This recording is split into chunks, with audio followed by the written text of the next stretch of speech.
What's up, everybody? It's your favorite show, Get a Bucket. I'm your host, Trent. As usual, hope you're all having a wonderful, wonderful day. As you can see here, we got my man Reese and my guy here, Nick. Say what's up to the fellas right quick, or to the ladies and gentlemen right quick. What's going on, y'all? Reese, sports enthusiast. Y'all already know how I get down. Let's get it. Yeah, what's good? Nick here, DC guy. Love DC sports and big NBA head. Bad. So, fellas, I was gonna ask how y'all doing. I mean, if y'all wanna give that spiel, you can, or we can just get right on into the show. What y'all want to do? I'm ready to go.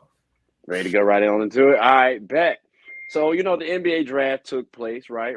What was your takeaway of it? Like the 1 through 5. Let's try to focus on the lottery because it's a large draft, 2 rounds. I stopped caring after the first round. Like what was y'all thoughts on? What was y'all thoughts on? Shoot, I mean, here's my biggest takeaway. I think pick number 1, everybody thought it was going to be Jabari Smith, kid from Duke. People thought he was like a Durant, Tatum-esque kind of player, but just Paolo Banchero, man. The number 1 pick from Duke was a big surprise, I'd say. But honestly, when we're thinking about it, because the core 3 was Chet, Paolo, and Jabari, I think Paolo's the most NBA ready. But I still do think Jabari has the highest ceiling to succeed. But regarding that, though, I do think it's a good pick by the Magic. You really couldn't go wrong, but great pick by them. Yeah. Okay. I would even say, too, I mean, really thinking of the top 3 picks for sure, especially with you got to think about their minimum height was 6'10". So you look at, Paolo, Jabari, Chet, you can't go wrong in terms of height. And then you look at teams like Houston, they were last in rebounds per game. So they were definitely going to go for a big, regardless of what they took. And so, however the cards fell, like Nick said, you couldn't go wrong with any pick you went with. Yeah, I am curious though, Nick, because like you said it's a surprise that Paolo went first, and I had him going first. Like I made a whole video about it. I'm a Duke fan for starters, so I'm not biased though. I'm just saying I genuinely thought he fit best with that team. I mean, I thought of Chet going there. Him and Jalen Suggs, they had that chemistry. They had that history back in the day. I understand Jabari, his skill set, but when I thought of the playmaking ability that Paolo can bring along with the defense when he actually does focus, because he stepped up his defense in March Madness, and that was key for me because that showed, okay, it's not for a little weekend or this game or this rivalry. You did it for a couple of weeks now. Like I can at least say you can defend now. So for me, he scores. He showed leadership at a young enough age, and I thought he fit that Magic team. But it seems like you might have disagreed, though. I guess. Not necessarily, but don't get me wrong. Like you mentioned, Duke fan. I'm a big college basketball fan as well. I was watching Paolo, Texas Tech, man. He took over.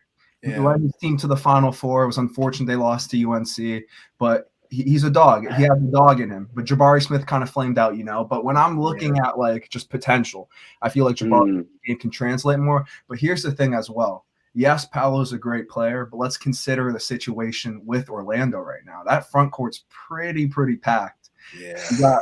You got Mo Bamba still. He's a great player. He's there still. You got Wendell Carter, Isaac. It's just a lot of guys, a lot of minutes. But then this is what I was thinking as well, because I don't know if we're going to talk about it, but Christian Wood, we remember Wood got traded from Houston to yeah. Mavs had that, not the Mavs, sorry. The Rockets had that spot free, man, and that would have been perfect for Paolo. And I was just thinking, like, wing presence-wise, like Jabari Smith would have been a great fit for the Magic. But like I said, don't get me wrong, Paolo's a great player. I saw the dog in him. He's who was like the number 1 player coming out of the state of Washington. Just great kid. Like, don't get me wrong on that. Yeah. Okay. And I think something too we got to consider. We look at Orlando and the Thunder. They were both bottom 3 in points per game and also 3-point percentage. So we talked about how stacked they were in the front court as well as the back court. I would say for Orlando, I mean, you got Suggs, Cole Anthony, and Markelle Fultz coming back. So you want to be able to get somebody that can kind of fit into that scheme really well. And I think, kind of speaking to what Nick was saying, having Jabari, who's more of a kind of pick and roll, does have a perimeter game, but you can really get in that pick and roll set. Whereas Paolo, I feel like you want to kind of give him the ball, not necessarily get out of the way, but you're going to have to run sets and put guys in the right position for him to kind of make those playmakers. Because, I mean, the NBA defense, as we know, is completely different. We just saw a guy like Jason Tatum in the finals or in the playoffs as a whole, 100 turnovers. You know what I mean? When the eyes are all on you, it's different when it comes to that playmaking. It's very, very different. But I mean, great pick regardless. Okay. Let me ask you guys this real quick. It's not necessarily about the picks, but how comfortable are you guys with a Cole Anthony and a Jalen Suggs? Because I stated this before, and this is not, again, because I understand I'm a Duke fan. You know, Cole Anthony went to UNC. I just want to say, disclaimer, but Cole Anthony to me is like Devontae Graham. When you look at their stats, like when Devontae Graham was the man, yeah, he was putting up 16, 18 points, but he was giving you like under 40% shooting. So it's like it's inefficient. That's why I kind of look at them as that. So it's like, how do you guys view those two? I mean, here's the thing with the NBA. It's like what I feel like is different from like the NFL, NHL, or MLB. The shelf life for these kids is insane. Like you got to think like Jalen Suggs is still like 20. Cole Anthony might be 20, 21, man. They were both true freshmen when they came out of college. The room for them to grow is crazy. And we've seen the flashes from both players. And Suggs, mine, was leading Gonzaga, hit a buzzer beater on the top of the stage against UCLA, man. Like we've seen the potential. But the issue I have with that is it's kind of crowded. Like we kind of touched with Fultz, Suggs, and Anthony. So I was about to say this: you got to get rid of one of them, really. Yeah, man. Flourish, and I feel like Fultz is kind of the odd one in the room, man. Is he though? Because he's injury prone, right? So he has that injury history. Do you think will they be able to trade that contract? I feel like you'd be able to trade it. Probably you wouldn't be able to get enough assets, but we also got to keep in mind. Take an L for it then. Okay. Fultz wasn't picked by the team, so they traded him. So and I would say too, though, you may not even have to trade a guy like Fultz. You could even think about moving somebody like Cole Anthony, who you did mention his inefficiencies, to a 6-man sort of role, kind of how Devontae Graham kind of migrated to once CJ McCollum got there. You know what I mean? You can see a guy like that in his inefficiencies, give him an open floor, no other primary ball handler on the court, and kind of just let him go downhill and attack, which I feel like a guy like Cole Anthony, especially with his leaping ability, is more suited for that 6-man role. I don't think he can be as efficient as a Lou Will or a Jordan Clarkson as a recent, but I do think in terms of growth, like Nick mentioned that shelf life, I think he does need to kind of be on the court alone. That way he doesn't feel like mentally he's not kind of comparing himself to the other lead guard that's on the court. I think Fultz being in Philly, playing with a guy like Joel for the short stint that he did play with him, I think he understands the importance of getting a big man rolling. And so if you can get him kind of in a rhythm with Paolo, and they're both, I mean, Markelle Fultz is probably 6'4". And so, bigger guys, right? And they're saying Paolo could even move to the 5 in some lineups. Now, I don't know if he will be big enough, but with the modern NBA, I mean, he's 220 right now. You can you know what I mean? And then I think they got Jabari listed at 250. So it's kind of like I think they had him smaller. Like he's got to bulk up a bit. Yeah, he's got to bulk up. I want to say someone say he was like $195 or something like that when I was just listening to this video. But I think Paolo was probably heavier than that. Then I think they got Paolo at like 240. Oh yeah, most definitely. Paolo can bang down there. That's the thing. That's what I love about him, his versatility. Yeah. Like he can play the wing and also just bang down low. Yeah, all right, so they got Paolo. They got him listed at 250. Yeah. Yeah, so I mean, at the 5 position, it can work, especially in a spread lineup. But I do think, like I said, you gotta get them in a rhythm. And I love how you mentioned Chet kind of playing with Suggs. If I was the Magic, I probably would have went with Chet because of that relationship. If you plan on keeping Suggs longer term, it's not necessarily a pick based on skill at that point, right? You're more so thinking chemistry. If I think Suggs will be my point guard of the future, let's give him a nod. Let's make him happy. I mean, you even see the Cavs drafted Isaiah Mobley. Come on. That clearly for Evan Mobley. You know what I mean? Like Jalen Suggs ain't produced the way Evan Mobley did. Like Jalen Suggs tells me off his play, you got 2 more seasons, champ. Evan Mobley, I'm like, in 2 more seasons, I'm about to sign you this extension right quick. Okay. I'm there. That's why unless you're thinking Chet is your guy for the future, let me go ahead and get Jalen Suggs right quick. Like I can see that thought process, but I don't know because like I mentioned, Orlando bottom 3 in points per game and 3-point percentage. Paolo was at 33.8, only on like 2-3 attempts. But then you had a guy like Chet shooting almost 40, and he's shooting it like 4 or 5 times a game. Yeah, and I thought of like the 3-point shooting as well. That's why I thought of Jabari. I liked his. You could interchange him, and then people sleep on Jonathan Isaac. Like the Magic actually have a really talented team. They just been injured. God, I like Jonathan Wendell Isaac, Carter. before he went down with that injury, he was like second defensive player of the year, right? Like one of the leading candidates in defensive player of the year. So it's like it was like 2 point. It was like 2 point something steals or blocks, and it's like 1 or something like that. I'm like, that's kind of wild, bro. So like they're getting that bag, and he could score a little bit too. They have some decent. They could have gone a whole bunch of options, like you guys said. So Nick, I'll ask Nick a question too. Do you think the Thunder picked Chet because they were already locked in with him at that pick? Do you think they expected Orlando to go with Paolo? Because I feel like with Jabari, in terms of the intangibles, I'm picking Jabari over Chet. But I don't know. Chet did win Defensive Player of the Year. Like I said, almost 40% from the three-point line. Jabari was a little under that, but I feel like the Thunder had their mind set that they were picking on Chet. And I think they got a little scared once it was their time to pick. I think they were kind of just like, I mean, we just thought they were picking Jabari first. This is what we got to do.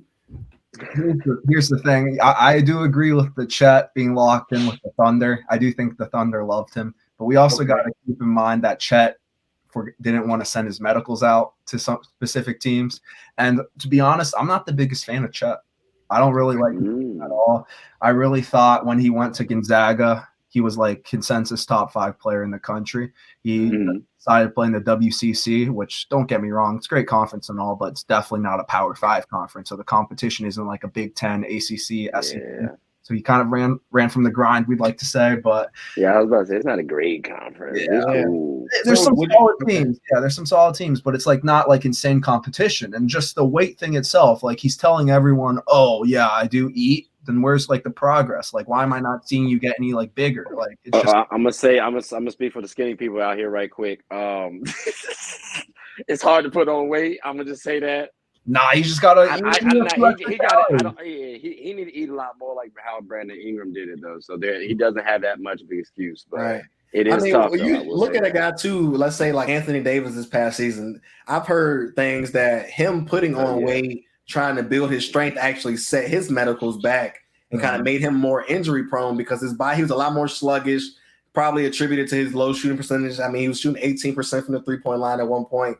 Do y'all think that in this modern NBA, I mean, muscle and I mean, you can look at a guy like Jason Tatum, you can tell by his shoulders that you can put weight on that kind of build and it'll kind of go through Giannis. You know what I mean? Guys like that who the weight will fill itself out and they'll still be able to move combatively. But I don't know, for a guy like Chet, I'm gonna be honest, I cannot see him any bigger. I mean, I just can't see it. Zaga loves their narrow-shouldered kids. You got Timmy as well there, who's pretty big, but he has narrow shoulders. And like you're talking about, I don't know if Chet can fill that body. It's also very concerning. Like, yes, he could develop the muscle, and that could also be a medical red flag, but right now it's a medical red flag. You're telling me that he's going to be able to guard the top 3 MVPs or MVP candidates this past season. We got Embiid, Jokic, Giannis. They're all big men, all big boys. You think you're going to tell me that Chet right now at 19 years old is going to be able to stop Giannis? So is he going to be guarding them though? And then you also got to think like I personally think he's going to play help side. He's going to be the 4. Because that's the best. You got to put your guys in their best positions right now. I think 5 long term, he could get that. Like you can get that wiry strength. We've seen Kevin Durant do it. Giannis, he went from looking like me to looking like Giannis. So I mean, you know what I'm saying? Like it's just gonna take some time for Chet. So I know people are saying, oh, well, how's he gonna guard Joel Embiid? I don't see him guarding Joel Embiid unless they switch off of the screen, which that can happen. And I will say, a guy like Joe, he is in the East. So when I think about West Coast players, I mean, even a guy like Jokic, right? So with him being on the Thunder, we're looking at the projected starting 5, assuming no moves are made, right? You got Shai, Giddey, Lou Dort, Chet, and then Isaiah Roby. And so I don't know at the 4 or 5 position if I'm scared to go to the rim against either one of those guys. Like I still don't. I mean, shoot, I'm gonna be honest too. Like Chet's not even the most excited big man I am for that team on that the Thunder just drafted. Like the two Williams, Jalen Williams, the one I'm intrigued about. You know me, Reese. I loved Arkansas basketball this year. I was telling them. I was telling Trey, man. The conversation came up when they were asking like who are you looking at in college basketball? And I was like, I don't have a team, but I fell in love with Arkansas basketball. And you remember Jalen Williams, yes, man, number 10. Yeah. Oh my God! Like they matched up. They beat Gonzaga this year. Yeah. Tournament. Jalen Williams.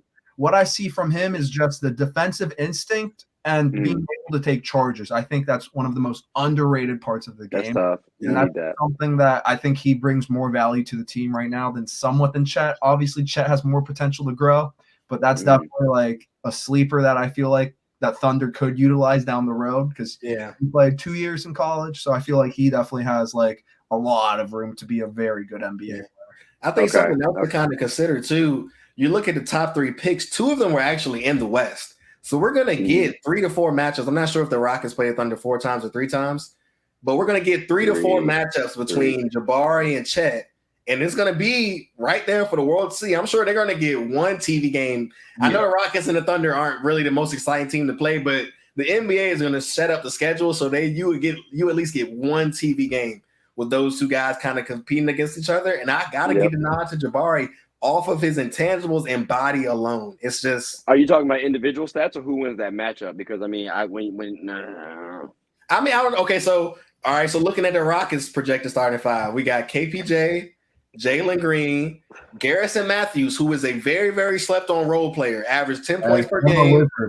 Yep, 10 points per game. You got Jayshawn Tate, who actually can do a lot from that 4-man position, undersized. And then Jabari Smith, I'm assuming they're going to round him off at the 5. I'm not sure if they'll make any other moves since they did move Christian Wood. That's the only other guy that I would see running at the 5. And I mean, Jabari is bigger than Christian Wood is. So, I mean, I don't know. You mean height-wise? Yeah, height-wise. I don't know if he can. I thought they were the same height. That's the issue. I don't think he can bang at 5 yet. Not right now. I think he can. It's just going to be tough on him at the rookie year. That's all. Unless he bulks up, which could happen. I mean, we got some months left. So I mean, I just find it hard them going up against Giddey, Shea, Dort even, and then you throw Chet and Poku there like that. That's it. Like Lou Dort's the shortest one at like 6'3", 6'4". Everybody else and they got Christian Wood listed at 6'9", and they ran him at the center. They got tough. And they got Jabari listed at 6'10" in a couple quarters. So that's tough. That's tough. Yeah, that's tough. No. But we got to watch that though, because a couple of years they might have Jabari Smith listed at 6'8". You never know. They always be changing heights. But Nick, I'm glad you said the sleeper though. Cause I wanted to ask y'all, who y'all have like a biggest sleeper? Yes, I got one that I don't think enough people are talking about him. Ready? Who you got? Freshman from the University of Nebraska. Probably don't even know who he is. Bryce McGowens, okay? Kid got drafted, if I'm not mistaken, in the 2nd round, pick 46 to the Charlotte Hornets. He averaged 16 points a game and was, I think, Big Ten Freshman Player of the Year. That Nebraska team stunk last year, okay? Not his fault. That's the thing, though, because he had his older brother, Trey McGowens, who played at Pitt previously, who transferred there to play with him, right? Okay. Yeah, Nebraska was a pretty bad team last year, but oh my God, that kid was something special. You could just see him. He could shoot, stroke the ball very well, and just attack the rim.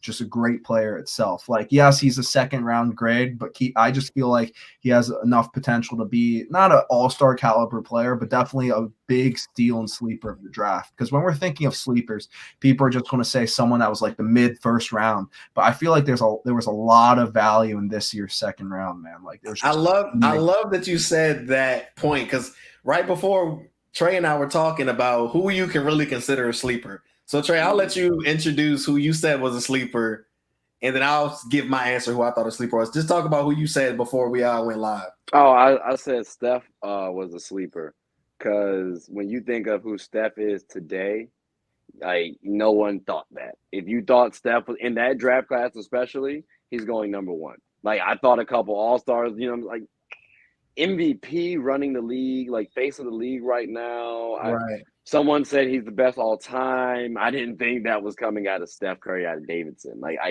Nice run, but that's I don't know what is that too much or. I don't know sleeper. I mean, he was a lottery pick, man, and you got to remember. I said I don't know if I can put a lottery pick in the sleeper category. He went on those runs, man. He was torching teams. Like everybody knew. I hear you, but like who was the guard that the Knicks picked up before him? Knicks. That was after. Knicks had after. The Timberwolves had 2 picks before. Oh, Timberwolves. I mean Johnny Flynn and Ricky Rubio. Johnny Flynn. That's what I wanted to point out. I'm just saying, if Johnny Flynn is picked before you, I feel like you classify as a sleeper. Well, see, look, and so Nick, I told Trey, I said I would probably using that if we're using a sleeper based on not where they were picked, but where they are now. I would probably have to go Klay Thompson, who was drafted after Jimmer Fredette. Now that's a kind of like, yeah, man, I don't know. Or like Paul George in 2010, the just frail kid from Fresno State, who grew 3 inches. Mm-hmm. But like those two didn't reach Steph's level. That's all I want to say. Okay, I mean, maybe Klay on the shooting, like maybe, but yeah. And then listen, for my sleeper though, I gotta go Jaden Hardy, G League Ignite. Stop it! I was fan early on, but I fell off a little bit. Like no, man. And so listen though, I think it really because if I can't think of the gentleman's name who was doing the draft recap live with Malika, but he kept mentioning, and I think it's something you have to point out. Older people in that kind of media realm are gonna always say kids need to go to college. And so he kept saying every time a G League player was drafted, it was, I personally will go to college. And so I think it's kind of like when we're looking at sleepers now, you look at a guy like Jalen Green, you look at a guy like Jonathan Kuminga who went the G League route. And I mean, I won't say that the G League prepares you better than the college does. But what I will say is you're actually going up against guys who are fighting for NBA roles and you're NBA coaches, NBA schemes. And so with a guy like Jaden Hardy, I mean, he averaged almost 17 points per game, listed as a guy who can basically get a bucket in any system you put him in. And I think it was really strange that he fell as far as he did because that's a second round pick. I think he went like 36 or something like that. And I will say, though, I thought the Kings were going to go Jaden Ivey early, but because they didn't, picking up Jaden Hardy that late, I'm like, I can't even be mad at it.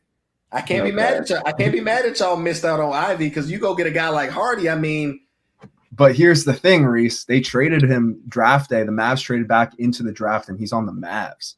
So that's why I'm going to say I do like that pick because here's the thing. I'll give you an example. I'll give you an example of a player from last year's draft whose G League Ignite was a 5-star, committed to Michigan, right? Everyone thought he was going to be the next big thing. He could shoot threes and everything, rebound, the whole 9 yards, right? Isaiah Todd. You guys haven't heard from him yet, right? No, I know who Isaiah is. Listen, I know Isaiah Todd from FanDuel. Yeah, because he's just been sitting on the Wizards. He's just been chilling on the Wizards. They don't have the right development system. But I feel like a kid like Hardy, when the Mavs are going to eventually lose Brunson to the Knicks, it's going to be a nice spot for him to kind of settle in and kind of develop. So I feel like it's really for second-round picks. Yes, you could be the most talented kid in the world. Yes, you could be in the G League, tear it up. But there's a reason why you fell to the second round. But you got to find the right development system. For sure. And I will say, too, kind of speaking to that Mavs system, you look at Dinwiddie and Brunson, it's kind of and people talk, as a Celtics fan, people say this about JT and JB all the time, it's your turn, my turn. And so you look at when Luka plays with another dominant, quote-unquote dominant guard, like a Brunson, a Dinwiddie, maybe a Hardy, it's your turn, my turn. And so I feel like it'll be a challenge for a coach like Jason Kidd to kind of, you got to get Luka moving off ball. Even if it's a slight, something I love that Ime did this past season was you had Jason Tatum setting brush screens and back screens for dominant or even sleeper players. Grant Williams, Rob Williams, you just had him come in, set a simple screen. All eyes are on him. Where is Jason Tatum? He's setting the screen. I got Rob Williams cutting back door ready for a lob. First play of the season. You know what I mean? So it's kind of like I think Jason Kidd is gonna have to find out a way to allow Luka to play with other guards without having the ball in his hand. I think that's gonna be super important because I mean, right now, and this is no knock to a guy because I mean 757 Virginia native, AI is who I kind of see Luka's ceiling. You can't really win a championship with just one guy, even if you move him to the 1 or the 2.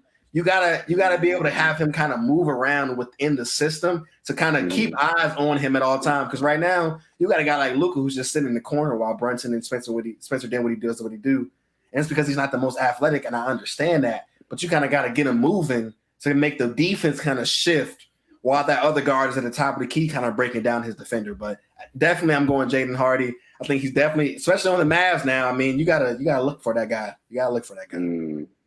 I like so I remember watching Jaden Hardy in high school one time, and like the way he attacked the opposing team, I was like, oh, he wants it. Like I can see that. I can see he like he's not scared of the moment. But then when I saw in the G League too, like okay, well, he's getting 17 points, but it's inefficient. Like he when him and I think his brother left the team, they went on a 2-game win streak. Like I don't like hearing and having to read stuff like that. Like talent, cool, but intangibles factor in as well. So I hope that none of that is true. I hope none of that carries on. Because as a talent, he is like a good player. 6'4", if I'm not mistaken. Yeah. And I like the fact that he tried to do more playmaking because as a 2 guard, he is undersized. I don't think he has that like explosive athleticism. So I'm glad he transitioned early on into his career because I don't knock him too much. He's a little young. So I do like that sleeper pick. And I'm glad he's on the Mavs because he doesn't have to play make all the time. You got Luka out there. I think he's actually going to replace Timmy. I think he's going to replace Timmy on that squad. Yeah, people forget he even exists, man. He's the biggest cheerleader this year. Yeah, and he's a big contract. They got to get that off the books. But I like Timmy. Here's the thing, though. This is why I kind of stay away from the G League players when I look at a prospect. I don't like G League players, to be honest. Okay. Like, yes, they can be like the most talented, but let's be honest. Do we like watch the G League casually? Like, do you just turn on the TV and you're like, I'm gonna be honest. The main Celtics, they look great. I'm a boss. Listen, and I'm that guy. I'm following everything because the way that we call up players for them to go on the bench and not play, I got to at least know who's coming on to the bench. Okay, fair enough. But let's think from the casual fan, okay? Casual fan, just like the NBA team, right? But when it comes to college basketball, they're going to watch college basketball. The big brands, Kansas, Arizona, you know that, right? Yeah. But that's why another player that I'm kind of iffy on that I really do not like, but if you just looked at him on paper, you're like, this kid has everything in the world to be successful. Shaedon Sharpe. I am not Stop it. Him at all. I will tell you why. I will go in. Ready? Like, yes, he tore up EYBL. When they drafted him, we're watching his EYBL highlights, right? He's like showboating, doing his little dances and everything. But he goes to Kentucky to go play early, but just rides the Kentucky bench when that team was like a top 10 team. You had Oscar Tshiebwe, who was the national player of the year on that team. You had Ty Washington, a first-round pick to play with. There was plenty of players. And Shaedon Sharpe he wasn't hurt. He wasn't unhealthy. Like, he just didn't want to play. And that's very concerning to me, because he has gone out and said that he thinks he can be like one of the best players in the league. Like, oh my gosh. Listen, I am not loving the overconfidence from this draft class. Another guy, I can't think of his name, 6'6" shooting guard. He said kind of the same. He said he had remarks out of the G League, Arizona. Yeah, he was like, he said, LeBron is gonna have to prove to me that he's better than me. I said, come on now, man. I love it. Come on, the confidence. I love the confidence. You're calling out LeBron James in year 20, Trey. Do you call that confidence? That is completely fine with me. Just keep the same energy if you get on the field. That's all I ask. That's all I like. Unfortunately, we saw how this happened with Lonzo Ball. The only thing was it didn't come out of Lonzo's mouth. It came from his dad's. I'm a Lakers fan. I can bring it up. So it's like So I'm like, it came out of his mouth. Like no one has to edit the audio. Oh, Braun, I'm expecting you to give him work then. Like if you don't, trash. Like it's easy. Like it shouldn't be that hard to give this man a quick 5 in like 30 seconds. Like come on now. Like it really shouldn't. But I love the confidence from the rookies because then they're gonna learn from this later on. Like okay, bet. Like when KG was talking trash to Jordan, he was like, yeah, I beat him this and third. And then they get cooked right quick. KG, you remember it? All right, I ain't gonna talk trash to Jordan no more. Like, but I mean, KG though, KG he actually played with Mike and Scotty before. You know what I mean? So he probably thought Mike was he's like, man, I done played with him before. I know what's good. This is different. This is a little different. Hey, maybe he was at a pickup run with Braun one day and was like, I can run with him. Maybe. I don't know. I'm not saying the man's smart about it, but it is what it is. I think if I had to pick a sleeper, outside of Mark Williams and AJ Griffin and Wendell Moore, shout out to y'all fellas. Duke, we representing. I'm gonna go. I like Andrew Nembhard. I gotta say, out of Gonzaga. I know we give a little slack to Gonzaga, and when I say we, I meant me. I understand that, but I like him. Sometimes he's too passive. I think he can really take the game over. Like I thought him and Jalen Suggs were comparable.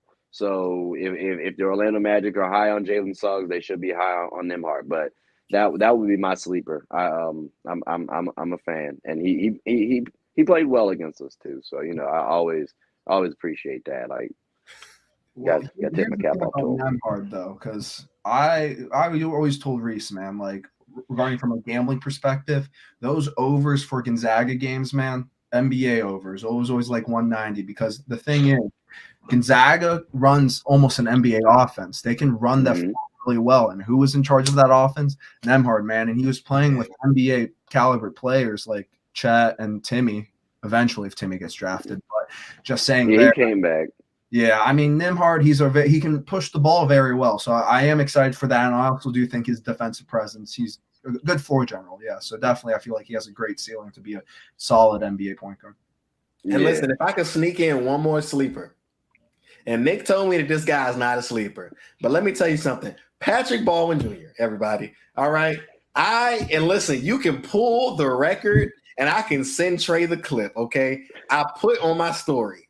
It said that the Celtics were in talks to acquire the Golden State Warriors 28th pick. And I said, you have to take that pick from them because we will see them in the finals again. You cannot allow them to pick in the first round. And then my very next story, it said the Celtics need to go get Patrick Baldwin Jr. 6'10", can defend and can shoot. Did not shoot great his last season. I understand it. It was like under 25% from the 3-point line. Oh, nah, you can't say he can shoot and under 25% from where? Listen. Like 3-point line? Wait. Here's the thing though, Reese. He played at like Duke or UNC, right? Like Kentucky? Big school, right? Patrick? Yeah. Wait, no. He played out a mid-major. That's why I don't think he's a sleeper. I know. I'm going to lead you on. Here's the thing. He was a 5-star coming out of high school, okay? A 5-star, was committed to Duke. It's not like he didn't have the offer, but he decided to run from that. Obviously, I respect playing for the Pops and all, right? So, he did play for his dad. Like Wisconsin, I forgot Wisconsin. Milwaukee, yeah, Milwaukee. Milwaukee, Wisconsin, right? Yeah. 11 games, right? Well, he wasn't hurt, but here's the thing, though. Ankles. Come on now. Right. If he played at Duke, he would have definitely had the opportunity to play those hypothetical 11 games. I can think of one player that played exactly 11 games and still was the first pick, Kyrie Irving. Now, I mean, but let's not compare them though, because Kyrie was. Hold on. Let's talk about him. Out of that entire squad, I'm ready for the conversation. Was still there, Nolan Smith would not be ACC Player of the Year. I said right. No, but I'm just saying, like, just Patrick Baldwin, that going from a Duke to that, like, a small mid-major school, who I think their best team they played this year was Minnesota in the Big Ten. It was like one of the worst Big Ten teams, man. I just think that was a little suspect to me, and also just playing very below average was also just something where we've seen players who were highly ranked high school players in college kind of fold and just like never become the player that they were supposed to be, like when we thought of them in high school. So that's I'm a little Baldwin. So this is what I will say to that. I'm not, like you said, playing for his pops. I get it, right? But you look at the last time you kind of assembled that amount of talent at Duke, all right? And the last thing that I can think of is when you had Zion, RJ Barrett, and Cam Reddish. Let's not talk about that too much. Well, hear me out. Hear me out. I'm thinking Patrick Baldwin gets the Cam Reddish treatment. I'm not sure. On this team? Not to say that Cam on this team, on the team from last season, like this past team, he gets the Cam Reddish treatment. Yeah, I think they. So after Paolo, and then you got Wendell, and then you had Trevor Keels hooping at one point. And then, you know what I mean, we got to talk about Mark, and I can't sleep. You know what I'm saying? Like, and AJ just popped up out of nowhere, where, you know, and then Jeremy Roach just really think about it though. Like, that's tough. Do you think, Trey, as a Duke fan, that you could have had a 6'10" Patrick Baldwin Jr. and a 6'10" Paolo with AJ Griffin, Mark Williams, and you still got to put a point guard to lead that team? I don't know if there's room. You just like a coach like Coach K. Like, this is when I think of deep teams, though. This is always the example I love. That 2015-16 Kentucky team. Their sixth man was Devin Booker. Couldn't even start on that team, and now look at him right now, man. Like, that's okay, but I wouldn't be mad at Patrick in a six if he was the sixth man of a team like that. Mm-hmm. I think he could have thrived in that environment. I also think he could have thrived as a starter. But, like, that's why I mentioned that Cam Reddish kind of third option. I'm not sure if he was as assertive. Because, I mean, when you think about it, right, if you're willing to turn down an offer from Duke to go play for your pops, you kind of probably don't have that. You know what I mean? You don't have I don't know. Because maybe you really, like, it is, like, I played with my dad. Like, my dad was the coach before. So it was like, it was cool.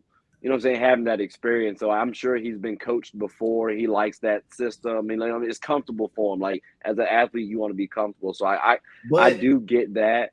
But think about it, though. If I'm a scout, I'm looking to guys who – because think about this. We talked about this on the last show. Bad teams are drafting first. Yeah. You're not going to get drafted to Golden State. They don't have a pick no more. You know what I mean? So But the Golden State did get him. You see how I did that? See how I did that? You know what I mean? So it's kind of like you're going to usually go to a bad team where the system probably isn't what you want. You know what I mean? So if I'm a scout, I want to see a guy who can kind of thrive anywhere I put him. And I think that's why a guy like Patrick, aside from the injury, fell as low as he did, which is why I have to consider him a sleeper. Because you think about what the Golden State Warriors have. I mean, you got Moses Moody, Jonathan Kuminga, James Wiseman, Patrick Baldwin.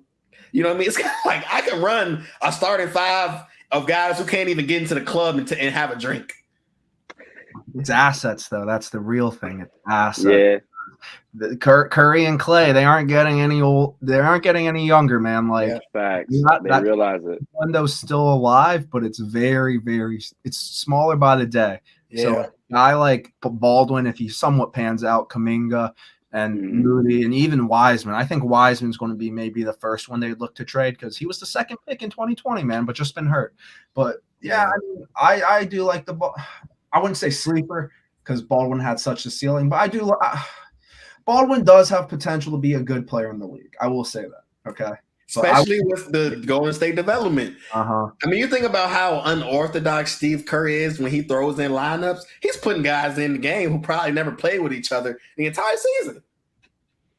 I think anybody's going to look good in the Warriors lineup or system because Marquise Chris got a second opportunity. And I'm not saying that to be disrespectful, but like his start. No, and that's what I'm saying. Like his start though was, you know, it was. It was the organization. It didn't really fit for him, but like, it helped revitalize his career now. So like, he's back on track. So I think he's gonna be good. They're gonna be fine. You know, the Warriors are always a good organization, but like, who do y'all think are some bad organizations? They're like, who's gonna be returning in the top 5 for 2023? Like. I'll give you one then. I do love what they're doing, but the Indiana Pacers, man.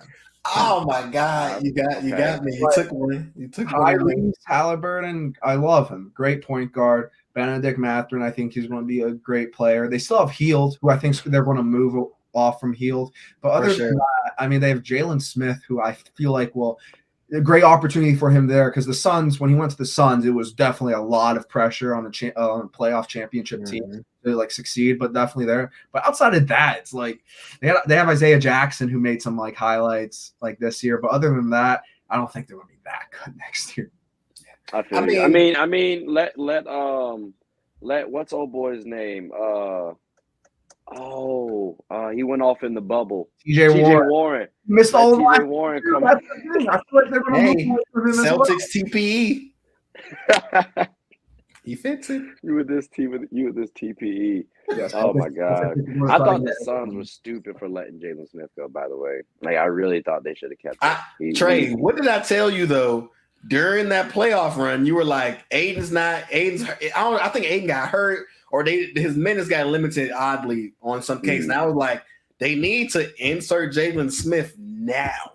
And they waited too long. You can't, like Nick was saying, with championship pressure, you can't have a guy who I think he's a very talented big, especially. You can't have a guy like that just not playing games. Practice? Really? Come on now. Practice? We're talking about practice. You got to put him in the game and let him actually play. And when he did play, he showed something. But if you're not getting consistent minutes, and we all know Chris Paul can make any big look great. So if I'm Jalen Smith, I want to be on the court with Chris Paul. I don't want to be on the court with Cameron Payne. No offense to Campaign. But I want to be on the court with CP3. Yep. Let me get, because all eyes is on CP3, so I know I can jump with this wingspan and put that thing right down. I know that. It's easy, and it's going to be placed right. Maybe they trade for maybe one of these teams can trade for CP3, because I do think he needs to leave the Suns low key, because Ayton might be gone. You know, it's going to get a little fishy over there. Hell, they might be in the top 5. Who knows? Hey, listen. I'm joking. Wait, hold on now. Unless they blow it up, they would have to blow it up to get top 5. Okay. So Nick took the Pacers, and we cannot ignore the fact that this team has 17 picks until like 2027. The Thunder will be back in the top 5. Really? They're going back. I mean, you don't have that many first round picks. I mean, at one point they had a starting 5 of all of their picks. I mean, they don't have any veterans. They don't have anything figured out. They're talking about maybe moving Lu Dort. If you move Lu Dort, your defensive anchor, that's it.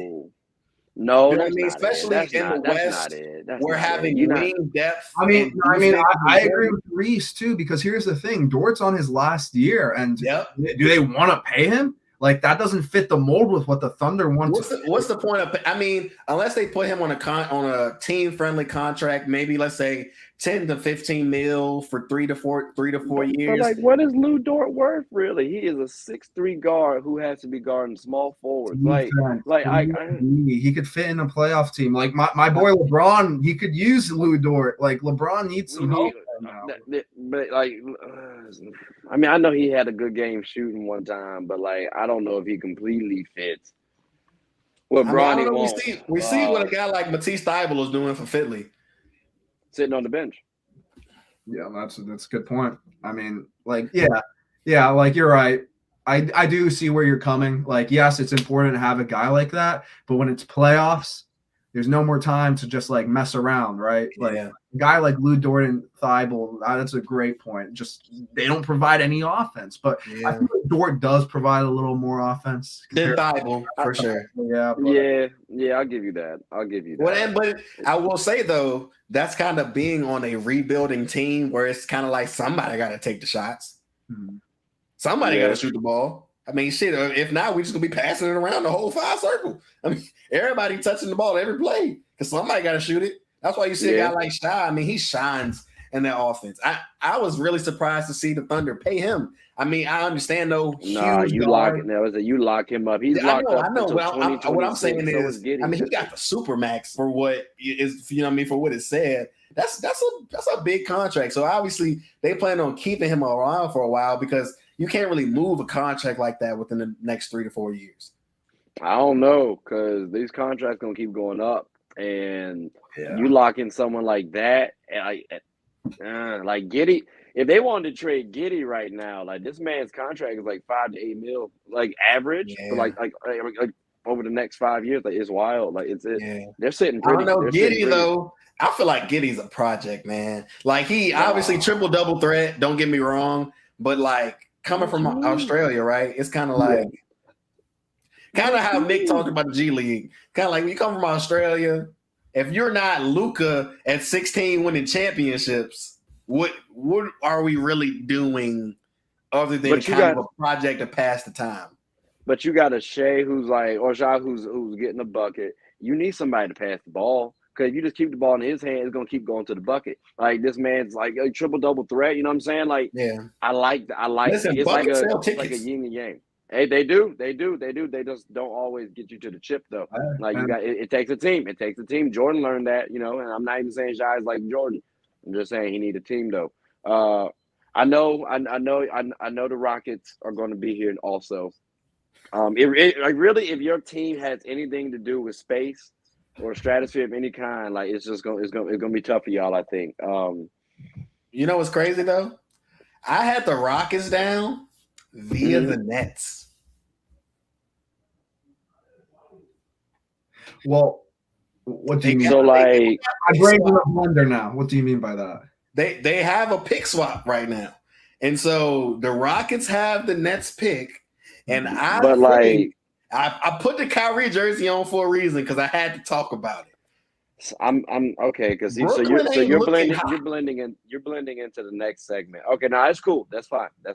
Brooklyn ain't looking hot. That's all I'm gonna say. Rockets via the Nets in that top realm because it don't look like they're gonna have much come. Listen, we got 4 days until the free agency kickoff. I mean, hey, let's see what it's looking like. Let's see what it's looking like. It could look a little tragic. To go back on the Rockets, though, I do think, they'll probably be in the top 5. But I've been the biggest advocate for Kevin Porter Jr. since day one. Another triple-double threat. Day one when he entered the Rockets, or like while he was on the Cavs too. I'm just making sure I got the clarification. He was on the Cavs. But here's the thing, like, he's still young, man. Like, he just needs like the right coaching staff, the right like group to like support him, because it's been evident that he's had some off-court issues. Like, he flipped out because they gave his locker to someone else. But like, he's talented, man. He can score, pass, rebound, everything. He just needs to get like everything together. And once the Rockets figure it out, they aren't going to be bad for the next 50 years. Like, they'll figure it out eventually. But definitely, him and Jalen Green's going to be a dangerous backcourt. And they talked about it during the draft, too. And that Rockets team, they're letting those guys play. Mm-hmm. Yeah. Free, if you want to call it. They're letting them guys hoop. I mean, however you want to show up today, you can get some plays called for you. Are you going to show up today? Because we can do it. Mm-hmm. Like, you can tell just off the play right now. Yeah, Jalen just be throwing that thing up. Like, that rainbow jumper, man. That rainbow jumper is crazy. At all. Hey, but that thing be dropping though too. I can't hold you. Like, it was a little inefficient, but when he hot now, because you still got to worry about like him blowing by you. I think he got hot against the Lakers a couple times. I mean, who didn't get hot against the Lakers? Like, we didn't make the play-ins, Reese. Like, my fault. I'm okay. Like, hey, look, Jordan said it on the show. I'm conflicted because I have LeBron James on my team, so I'm not going to hate on my squad. I want us to win. But if he loses, I mean, all right, that's a good consolation prize. Like, I'm LeBron's biggest fan. I'm sorry to hear that. We can find the cure. I'm sure it's out there somewhere. We'll send you a Kobe package and everything. Get you right. That's so I know. Okay, me and him gonna have a nice little discussion at some point in time about Braun. That's gonna be interesting. But we got right now though, for the top 5 of the trash squads. We got the Rockets, the Pacers, the Thunder, Wizards. That's tough. That's tough. That's tough. That's tough, Brad. I'm not gonna say that. I can see it though. Brad Beal ain't. Nick, come on, man. DC fan. Here's the thing that's going to happen for the Wizards to be a top 5 bad team. And don't get me wrong, it could happen. But here's the thing. We'd have Beal to leave. And then from there, you got to move Kuzma, KCP, and all those guys out, okay? The Wizards aren't bad enough to be like bottom 5. So I make that comment. I do believe that Bradley Beal is going to leave. It's been rumored that he is going to sign that 5-year deal, so he can only leave by a sign and trade at that point. Y'all actually may get talent back if he does that. But say he doesn't and just kind of walks the free agency and signs a 4-year deal, whoever will sign him, right? Maybe Boston because we have the cap space. But you know what? That's neither here nor there. But you look at a guy like Kristaps. He really may only give you half the season. That hasn't played a healthy season. Yeah. You know what I mean? So I was kind of sort of thinking I can only have Kyle Kuzma giving me a triple-double once a month for real. You know what I mean? KCP only going to really hit 4 threes based on the way my bank account looking off of that FanDuel thing about once a month. You know what I mean? So it's kind of like, really? I wouldn't bank on KP giving you anything, bro. You said KCP. Yeah, KCP. Yeah. Oh, I thought you said KP. I was like, KP probably gonna be on the bench. Yeah, he gonna start. No, I'm talking about with a freak injury. He gonna be on the bench somehow. Oh, yeah, he gonna find his way there. He gonna find his way there. I mean, I don't know, but John Davis, like, I really do like the kid. I'm a Big Ten guy. I go to a Big Ten school right now. I like the kid, man. He's a great rebounder. Does have questionable shot selection, don't get me wrong, but I love the kid, what he can bring to me. Facts. Like, he's scrappy. Like, he plays defense. Like, when he shot was trash one game, but he was hustling, he was running. I was like, oh, you don't give up, and that's somebody you can always appreciate. Like, for sure. I'm always rocking with those people. But a surprise team though that y'all think might be in this top 5. Reese, you already said the Nets. Low-key kind of stole one of mine. It's cool. I'm not mad. I'm not really mad. Go ahead, say it. Who else do you think will be in there? Say it. I mean, I'm gonna say the Jazz just because I think they need to. They got to. Like, I hope so. Like, for them, I hope so. Like, but people, when I say that, if I say your team should be in the top 5, like, I would love to say my Lakers should be in the top 5. But, like, when I see comments like this, Kyrie to LA, that's a real a realistic thing. Even though he would have to give up $30 million, which is just like Russell Westbrook. You mean contract? Oh, he would. Oh, he would. To just sign there, he would have to give up $30 million. Like, straight up. He's made enough. He's made enough. He won a ring. He'd be good. Nah, man. I don't know. I can't remember what the guy who said it. You could never make enough money. I mean, that's true. Actually, no, it's not. I lied. You can make enough. Are you happy? Yeah, you know what I'm saying? Like, he got to be happy. So if it makes him happy to lose $30 million and go get a chip, cool. Like, go get a chip is crazy. Whoa. Let's slow down. You don't think Kyrie Irving, LeBron James, and Anthony Davis can be a title contender? It looks they have to beat the champs first before I can say that. Twice. They got to at least take 2 of them games against Golden State during the season for me to be like, all right, they title contenders. You know what I mean? Because I use the term title contender very loosely. Because I'm going to be honest with you. Back in January, the Celtics were not title contenders. It took us being in the finals for me to say that we were title contenders.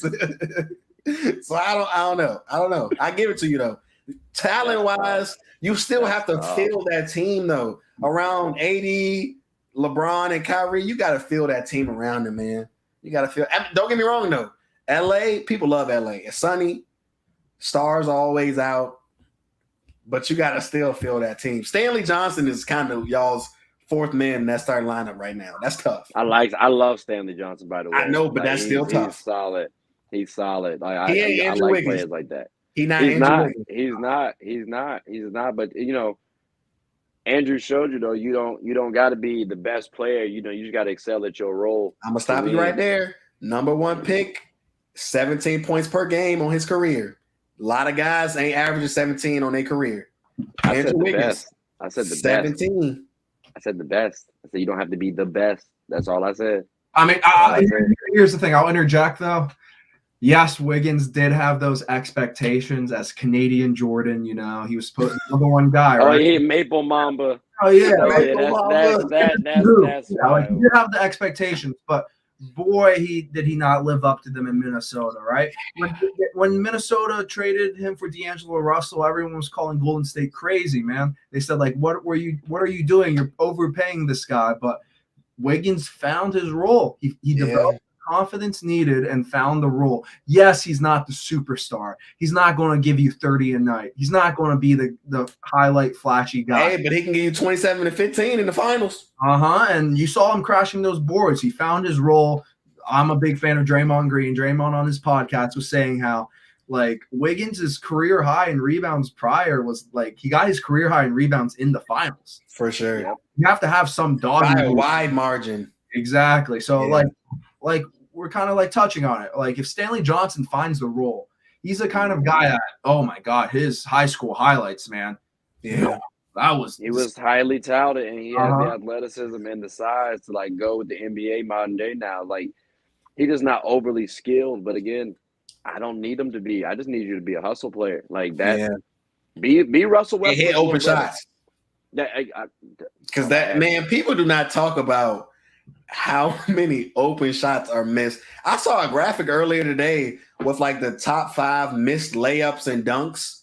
Russ was up there. RJ Barrett, Jason Tatum was at number 5 at like 270 layups and or dunks missed on a season. I'm just like, imagine a first team All NBA player being top 5 and missed layups and dunks. That is MVP next season, Jason Tatum.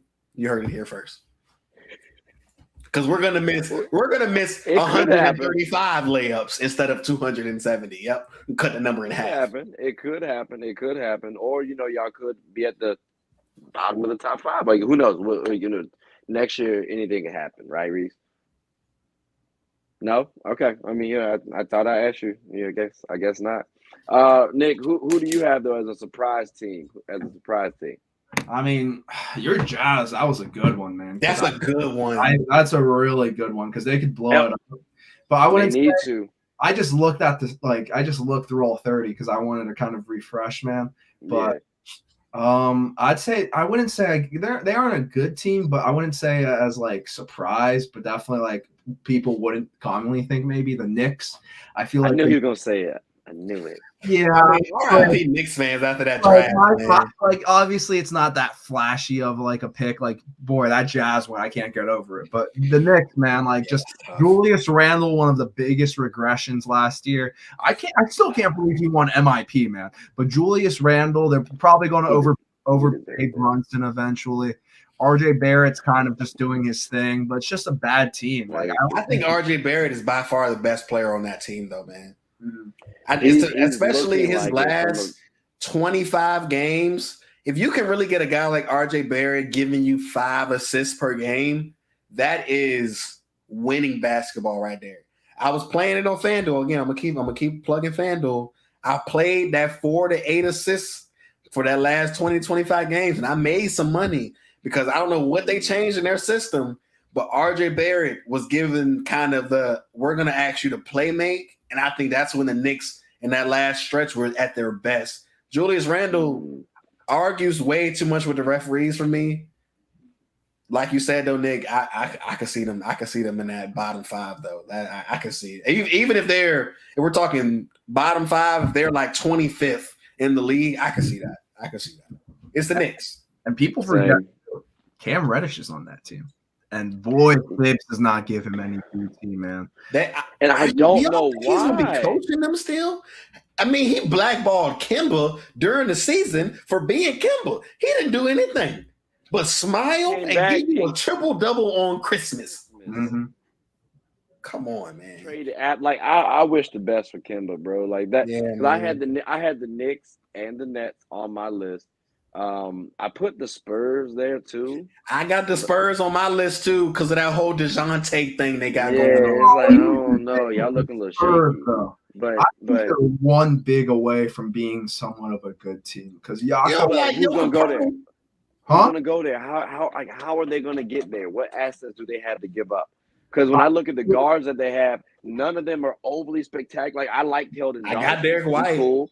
DeJounte Murray straight. Derek White been gone. Like I mean, I like Lonnie Walker, but like he's still like a project to me. Like who do they really have on that team that you would say, okay, I'm willing to take this player? Draft wise, what they got? Malachi Bradnam from Ohio State. I think he's a really good player.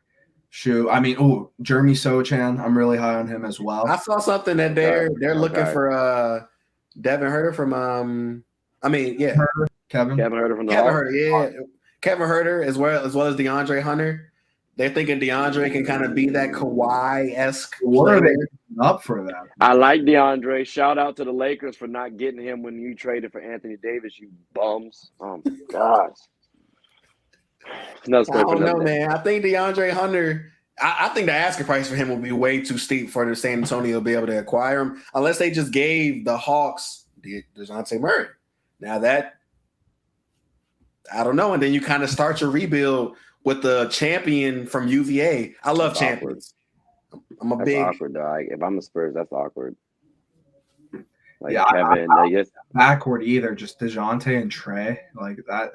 That's like. Well, at least DeJounte's 6'4". So, yeah, but I like Trey being the 2 guard. Yep. With DeJounte, but like opposite, like flip it though. Like I don't. You're kind of limited. They both could play. Like I don't know. It's a good pairing because defensively he's not bad either. He's lanky, so it has some potential. You talking about DeJounte Murray? Yeah. You talking about some. Okay, hold on. We got not bad. He led the league in steals. Okay, not bad is an understatement. He is good defensively. Okay, I'm just saying. You said not bad. I don't want to skew the audience. Okay, leading the league in steals. He's an all-star, and he deserved it. Okay. I'm not trying to discredit. DeJounte Murray. Because the Celtics to still be looking at. I don't want Brad to pull up the podcast and be like, "Ooh, Trey was like he ain't bad." Nah, I need to make sure we push the narrative. DeJounte Murray can be a starting point guard defensively. I'm just saying. But here's the thing, though. This is why I'm kind of like high on the Spurs. Because they're like one guy, and I feel like the one guy that they could potentially get sneakily, DeAndre Ayton, man. Think about all those bigs that have been in.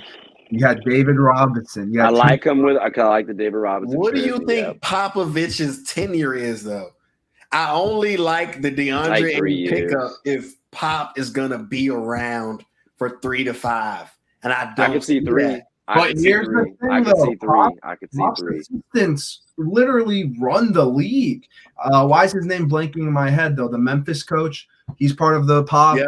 Yeah. With the Bucks. Yeah. He's part of the tree. Even Kerr, the guy who just got let go in Charlotte. I know the Popovich family tree is deep. Don't get me wrong, but I'm just saying. If I'm DeAndre Ayton, I don't know if I'm signing with the Spurs if Pop ain't giving me 3 to 5. Now, does he have to pull up with a cane or a wheelchair? That's cool with me. But what if DeJounte Murray stays? Would you stay? Because now you got a better point guard. Like what you thrive in this situation with point guards. So better point guard going forward. DeJounte Murray's a better point guard than CP3. Did you just say that?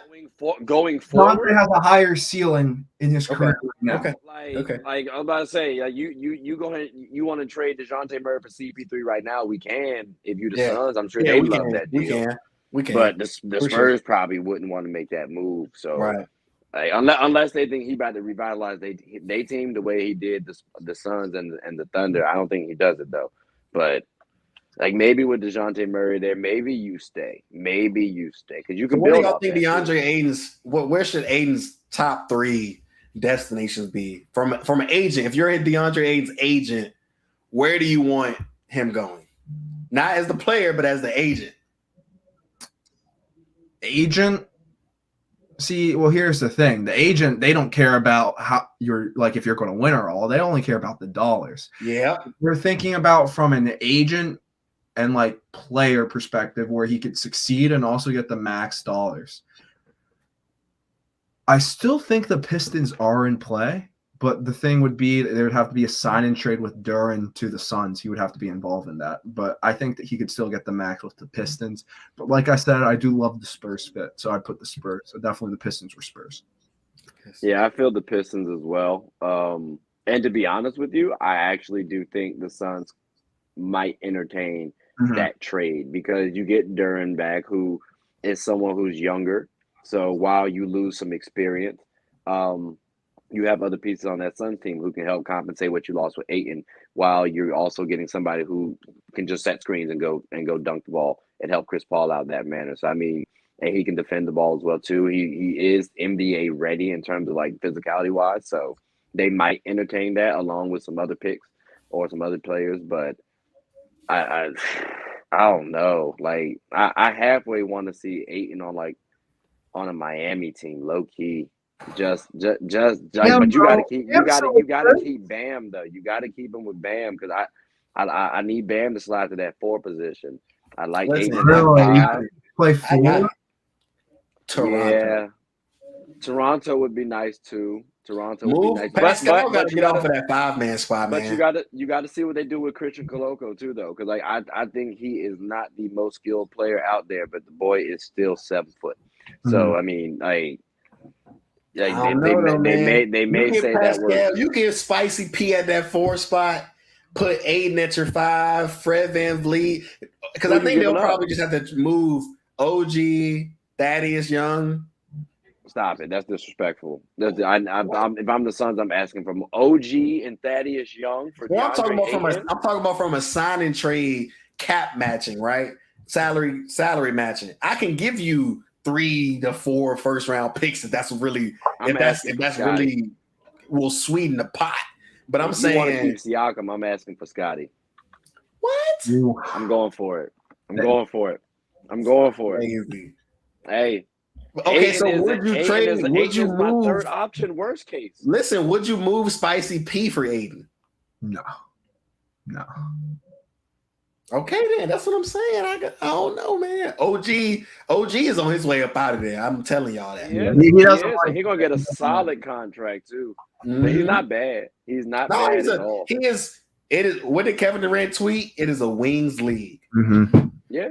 If you can play defense and hit a 3 and get to the basket, the asking price. Hold on. What did Mikal Bridges just sign for? Hold on, because if I'm OG, that's the minimum.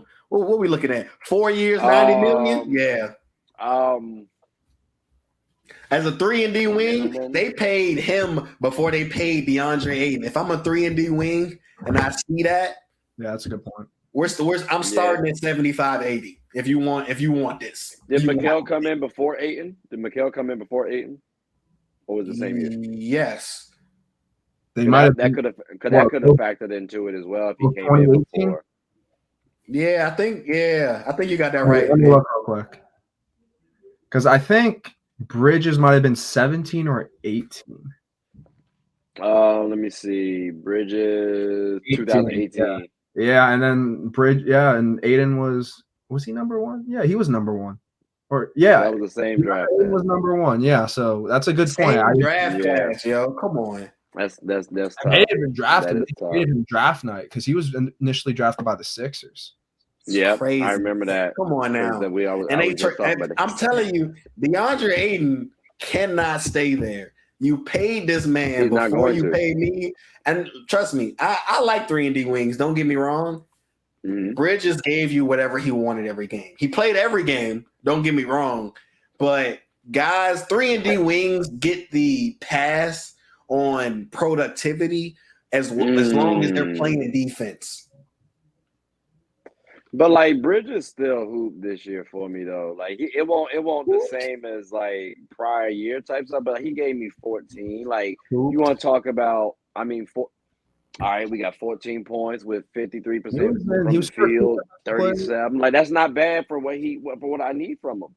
Are you paying? I'm saying you're paying that before a perennial big. I mean, think about big men in the league.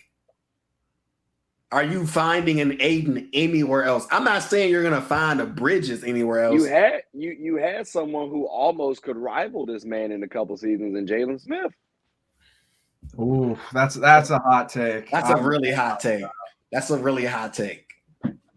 I'm just saying. Like, I didn't know that you were that high. I don't know about rivals because I like Jalen Smith. Now will he get to that point? I don't know that. I'm saying he can because I mean it's still early. He got traded like mid-season, and what's going on in Indiana? Like really? Like I don't like let's give him some little time, figure it out. But I do think he has the tools that could say, okay, I could utilize him and he can be effective in the same way Ayton can. Like, I think Ayton can be a 20 and 10 guy. I also think Ayton needs a point guard. And I think Jalen Smith needs one, but Jalen might eventually not need one as much. Just really? Like that. I think if you are a 4 or a 5, you need a point guard. I think Jalen's a 4 though. I think right. I'm saying as a 4 or a 5. At the end of the day, Jalen Smith will not be bringing the ball up down the court. That's what I'm saying. So you need a guard to at least bring the ball to you. Yeah, I do. On the perimeter. Listen, I say that like this though, right? Who do you trust better? Well, no, I was gonna say though, Spicy P is bringing the ball up. That's a 4 who can initiate your offense. Jalen Smith and DeAndre Ayton, I don't think are ever doing that. I think Jalen Smith can. I don't see DeAndre Ayton ever doing that. I don't know if Jalen Smith can, though. That's the thing. That's tough. That's tough. Listen, though, Trey, again, I did not know you were that high on Jalen Smith, though. That is tough. Yeah, that DeAndre Ayton to Jalen Smith was interesting. So I like DeAndre Ayton. I'm saying it could be potential like from like years down the road because he's still got to develop some stuff. He got some stuff to work on. Both of them do really. For sure. Because Ayton's ceiling could be a little higher too, to be honest with you. Mm-hmm. But you know, we could see that. Now, I just wanted to ask y'all these real quick because we kind of talked about them, so I don't think we're gonna talk about them too long. But the Pacers, right? We're gonna spend a little time on the Central Division, the Pistons, the Bucks, and the Pacers. The Pacers pick. How are y'all feeling about it? Like overall, do you think it's going to work out eventually, or is this just one they missed? Oh yeah, that's the guy who I talked about earlier. That 6'6" guard out of Arizona, Benedict. Mathurin. Yeah. I mean, listen, if Braun ain't better than him, then how can I say it ain't gonna work out? You know what I mean? It's kind of like okay. But listen though, looking at his highlights, because I didn't watch a lot of Arizona ball. Mm-hmm. I love guys because I love this about Jaylen Brown out of UCLA. Not scared to get on the rim. You need if you're going to be a big guard, a 6'6" that's going to run the 2 and not the 3. Yep. You can't be scared to get on that rim. You can't just always be giving me fadeaways and spot up jump shots. You got to get on that rim and be aggressive. And he didn't seem like he really ever faltered when it came to getting on the rim. So I like the pick. Especially next to a Tyrese. You know what I mean? Okay. I think they're going to move Buddy too. But say you keep Buddy at your 3 or your 2 or however y'all want to play it. You know what I mean? You need a guy who's going to put his head down and get to the basket. It's so important in terms of opening up everything else in your offense. You cannot have guys that are timid when it comes down to it. You got to be able to get to the rim. That's fair.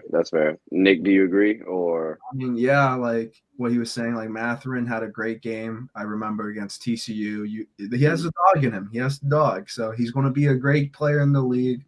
But I mean, I think the Indiana situation's great for him. They aren't going to be good like for the next 3 years. Like, don't get it twisted. But definitely a great fit. And he was the best player available. It's a great fit. Like playing next to a guy like Halliburton who hasn't been able to play with great players, but now getting a guy like Halliburton next to him, I think he'll benefit very well from just like off ball itself. Okay. I have a little question about his defense, like the effort that he gives personally. Mm-hmm. But that's just me though. I don't want to question the man's, effort. But like, see, Nick, and I feel like think it's very interesting he can get more. That Nick said he was the best player available. I personally feel like, because you hear names like Malcolm Brogdon and Miles Turner and trade rumors a lot. Yeah. And so I feel like if they really intend on moving either of those pieces, you probably would have looked more towards, and depending on which one you move, right? More towards a playmaker. Because I mean, Brogdon and Tyrese look great next to each other. You can't deny that. Yeah, I think they're banking on Dort and Halliburton as your guards going forward, right? Because like Dort was nice too. So I mean, like I think Brogdon is definitely going to be gone by like this season. Because he's 29, 30, injured. Like, has an injury history, like, but like it can still play ball. So I mean, for sure, people still want him. Like, you could definitely finesse something from the Lakers or even y'all for real. Like, yeah. TPE. Yeah, exactly. Now, how about the Jeremy Grant trade though? Like, how are y'all feeling about that? Because I'm not gonna lie to you, as a Laker fan, knowing I could have had this man one pick 2025 first rounder, because it was two, right? It was the 2025 first rounder, and then this year's second rounder, right? That's what I'm saying. Year. We're talking about one pick. We're not talking about second round picks. Like that's one pick. That's disrespectful. I'm sure Draymond Green would feel some type of way right now. He should. He can list all 34 guys ahead of him, man. That's tough. But now, like, how do y'all feel about that? Nick, I'm gonna let you go first, man. I mean, shoot. I mean, Grant. Here's the thing, though, because you were saying the Lakers. The Pistons would never let that happen. They would never want to trade Grant to the Lakers, man. And, like, think about the Blazers last year. Like, Dame wasn't running from the grind, but, like, the Blazers might be a team that might be bottom 5 next year, too, if we really think about it. I have Portland on my list. Yeah, if we think about it. But, I mean, like, Grant's contract, they wanted to dump that. They weren't going to give it to a playoff contender where he would be able to thrive. So they just sent him to Portland, man. I mean, it's a great move for Portland. Portland gets better. It's a great move for the Pistons because Pistons get more assets. They're also able to free up some contracts for some free agent moves this summer. I know, Nick, I hear you, bro, but I just cannot believe that Portland, like when I say tampering had to be a factor, there is no way. Like, unless I'm telling you, Jeremy Grant had to have had a say. Like, literally, I do not want to go to LA. I do not want to go to Boston. I do not want to go to the Suns. Like, it literally, like, come on. We're talking about a first round and a second round. I can't do it, man.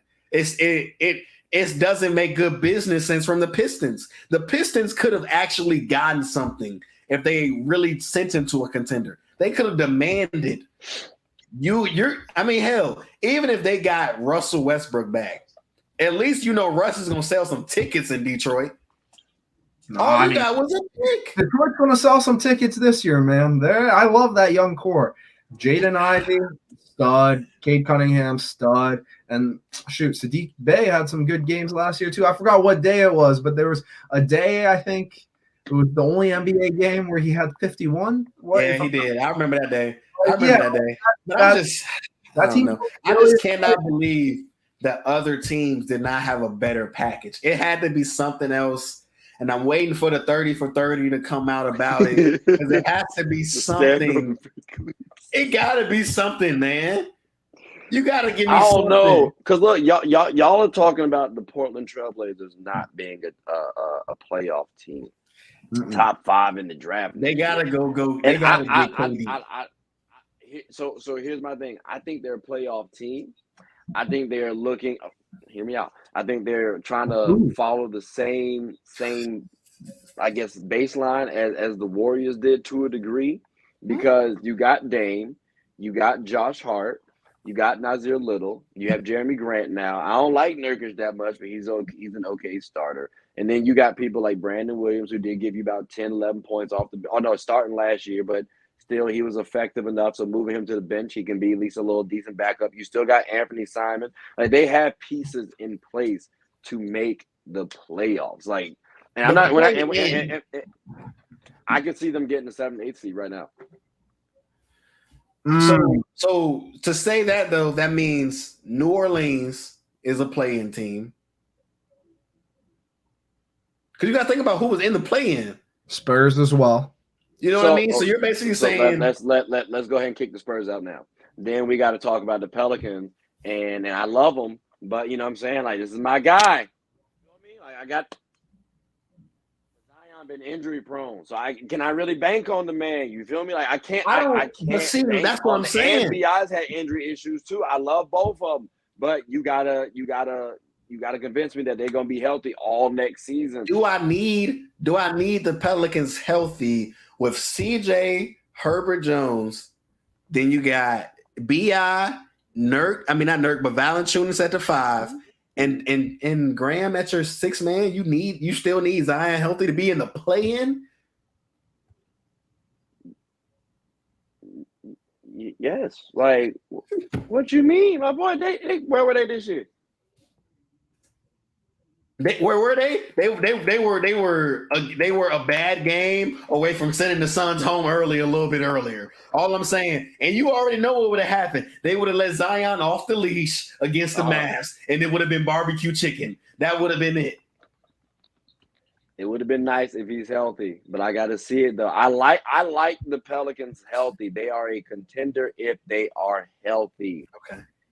But they gotta be healthy. Listen, I mean, I know it's Dame time, and I'm not trying to say that Dame can't will a team to the playoffs, but it's not just Dame though, because you still got Simons out there, you still got Josh Hart. Jeremy Grant is like a respectable defender who can give you about 15 to 20, depending on the situation. I like that, and then you got Nurkic, who now because of Jeremy Grant there, he doesn't have to be the second option, so he can play comfortable.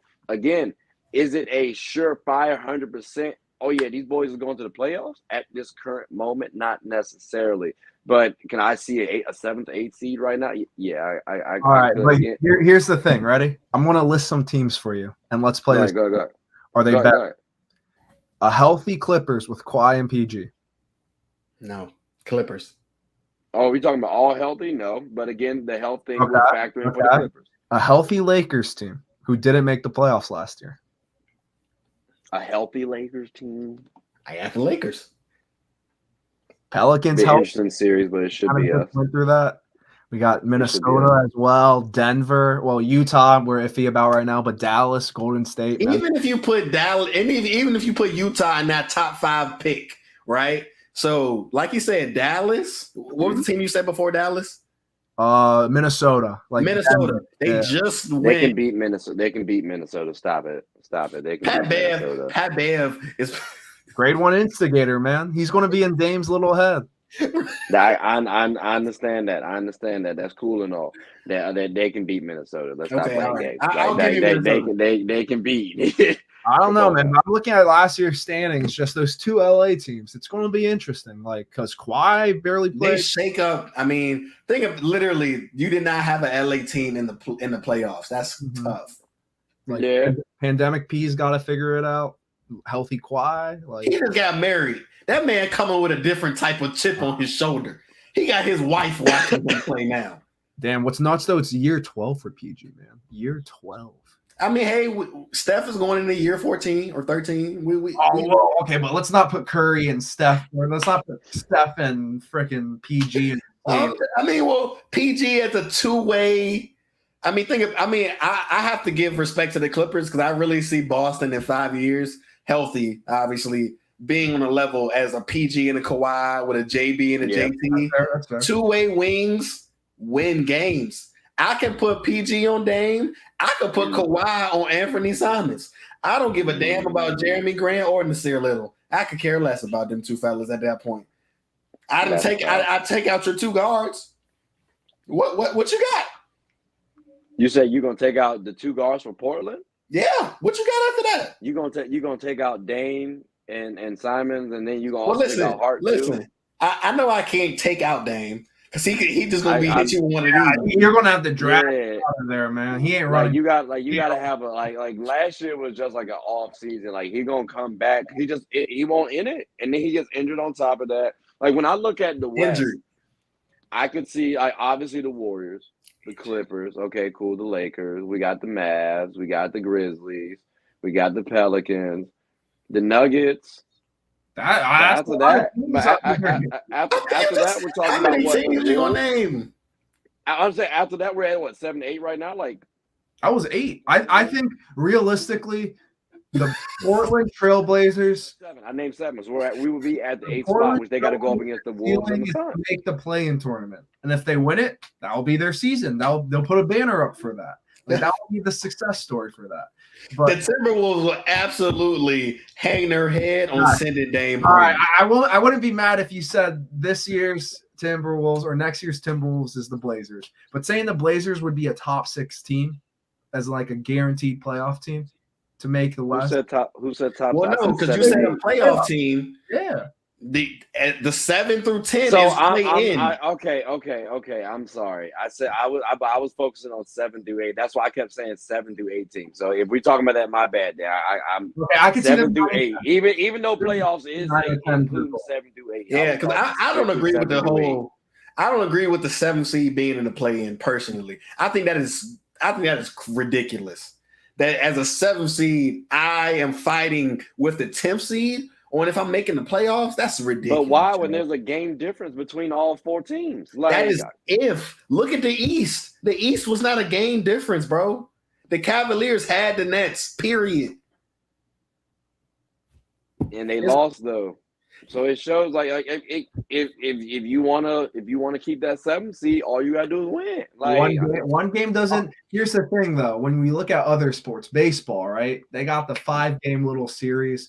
Right, but I don't think one game should dictate like an 82-game season. It should be at least the play-in tournament's a great concept, but obviously a great concept can always have some ramifications to it. And I think a 3-game series would make way more sense because you want to add more injury to these players. No, he didn't say it had to be an 82-game series. We can give him 72. He said a 3-game series. He said, "No, oh, you're talking about take out some of the games." Yeah, I mean, I could also play. Yeah, you would have to take off some regular season games if you made them play, and I agree with that. Let them guys at least fight. Because think about it, the Cavaliers were also not healthy right at the time that the Nets got healthy. That's just luck of the draw, man.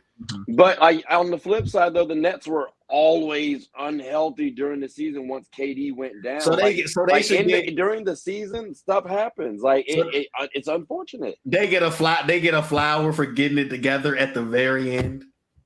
You can't control health, like KD. I'm just saying, like, you said what? Kyrie. I said Kyrie. He said Kyrie. We're gonna act like Kyrie wasn't healthy the whole year, or was he a little just? He had the whole mandate situation, which was ridiculous. The mandate situation was ridiculous. That was wild. I think the mandate has so many holes in it because as an away player, I could play in your stadium not vaccinated. Once that new mayor got in, he should have just been like, "Yeah, this shit is ridiculous. This is ridiculous." He's a Knicks fan, and what he really thought was they had a shot at making the playoffs, so they're going to cripple the Nets' chances of getting to the play. I promise you, like that. Like there's going to be a 30 for 30 that will drop, and y'all will find out, bro. Because that's the only way it makes sense. There's no reason why visiting players can be unvaccinated and come in and get a bucket real quick, or not, but. So they're not causing a problem to everybody. All right, I guess that makes sense. But here's the thing, though, because the Yankees, when the MLB started up, they lifted that mandate. I mean, maybe the Nets just aren't the biggest draw because Nets fans think they are. They thought their Harden, Kyrie, and KD little situation was the draw. They thought they were going to win the East, but Harden just got fat, faked his injury. KD's the only one I'll justify with being hurt. And Kyrie was just his little – I like to call it, he was on his like little circus tour where every away game he'd be able to play like every 3 days. But yeah, I mean the Nets. But no, the KD one though, like when he goes down, they were number 1, number 2 in the East. Yeah, and then they slip all the way down to almost either, who was a very important part of their squad. All right, Trey, keep going. Keep us going though. Keep us on track. I bet. So with that being said, then hold on, I got to get switched back. I think the Bucks. We didn't talk about the Bucks. It was the Bucks one. So with this pick being traded, right? It's 2025, and it's 2022 right now, going on 2023. Like, do we expect Giannis to be leaving sometime soon? Because so you got to he has to make this Jeremy Grant trade make sense. Like you must be expecting them to be like a low drafting team. Like they have to be, bro. Because this doesn't make sense. That's like rolling the dice, though. That's a gamble. Like maybe that could happen, but I don't think Giannis did. I don't think Giannis has a reason to leave. To be honest, he's still the most dominant player in the league right now. Next to Chris Middleton and Jrue Holiday, that's really all you need with a guy like Giannis. I mean, they're gonna be in the conference finals next year. Giannis, I mean, Drew's getting a little older now. You know, I'm not the biggest Chris Middleton fan, and you know, he may who's really going to the Bucks? Like, who's going to Milwaukee?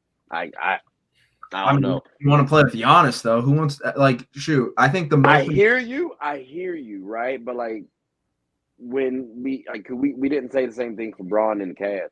Like, everybody would have loved to play for Braun. What did Joakim Noah say? What did Joakim Noah say? Do y'all really like to go to Cleveland? Like, how many are you vacationing in Cleveland? That's what I'm saying. Like, I don't know if I'm going to the Bucks per se. Like, listen, as somebody who works in the food manufacturing business, Wisconsin, they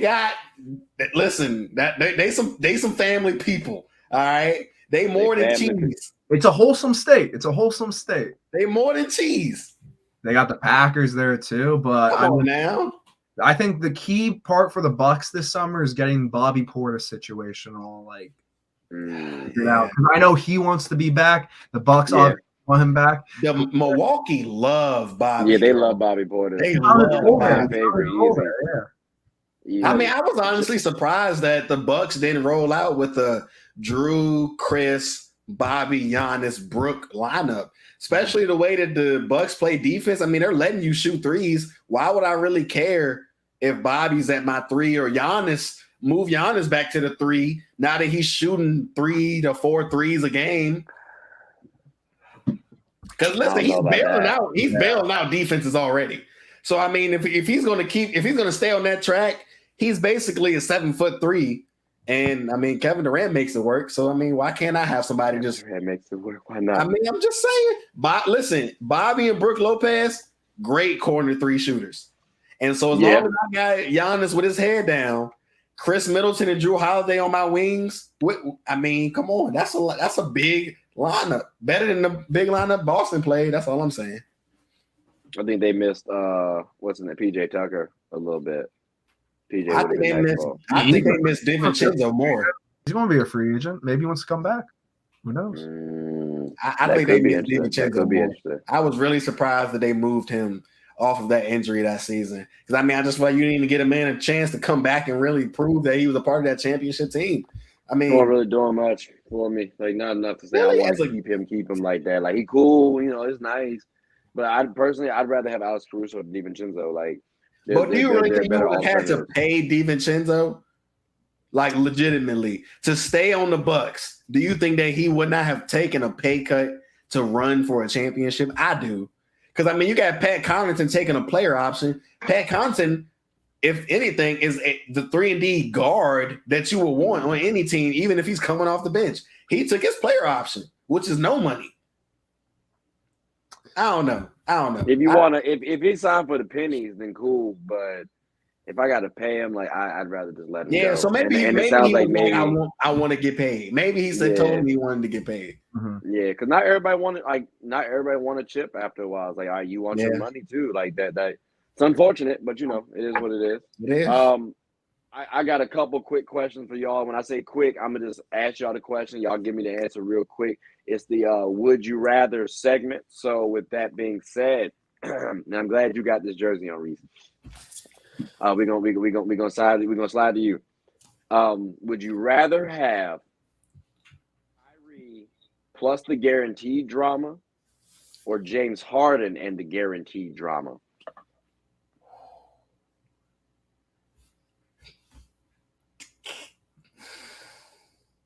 Damn, that's tough.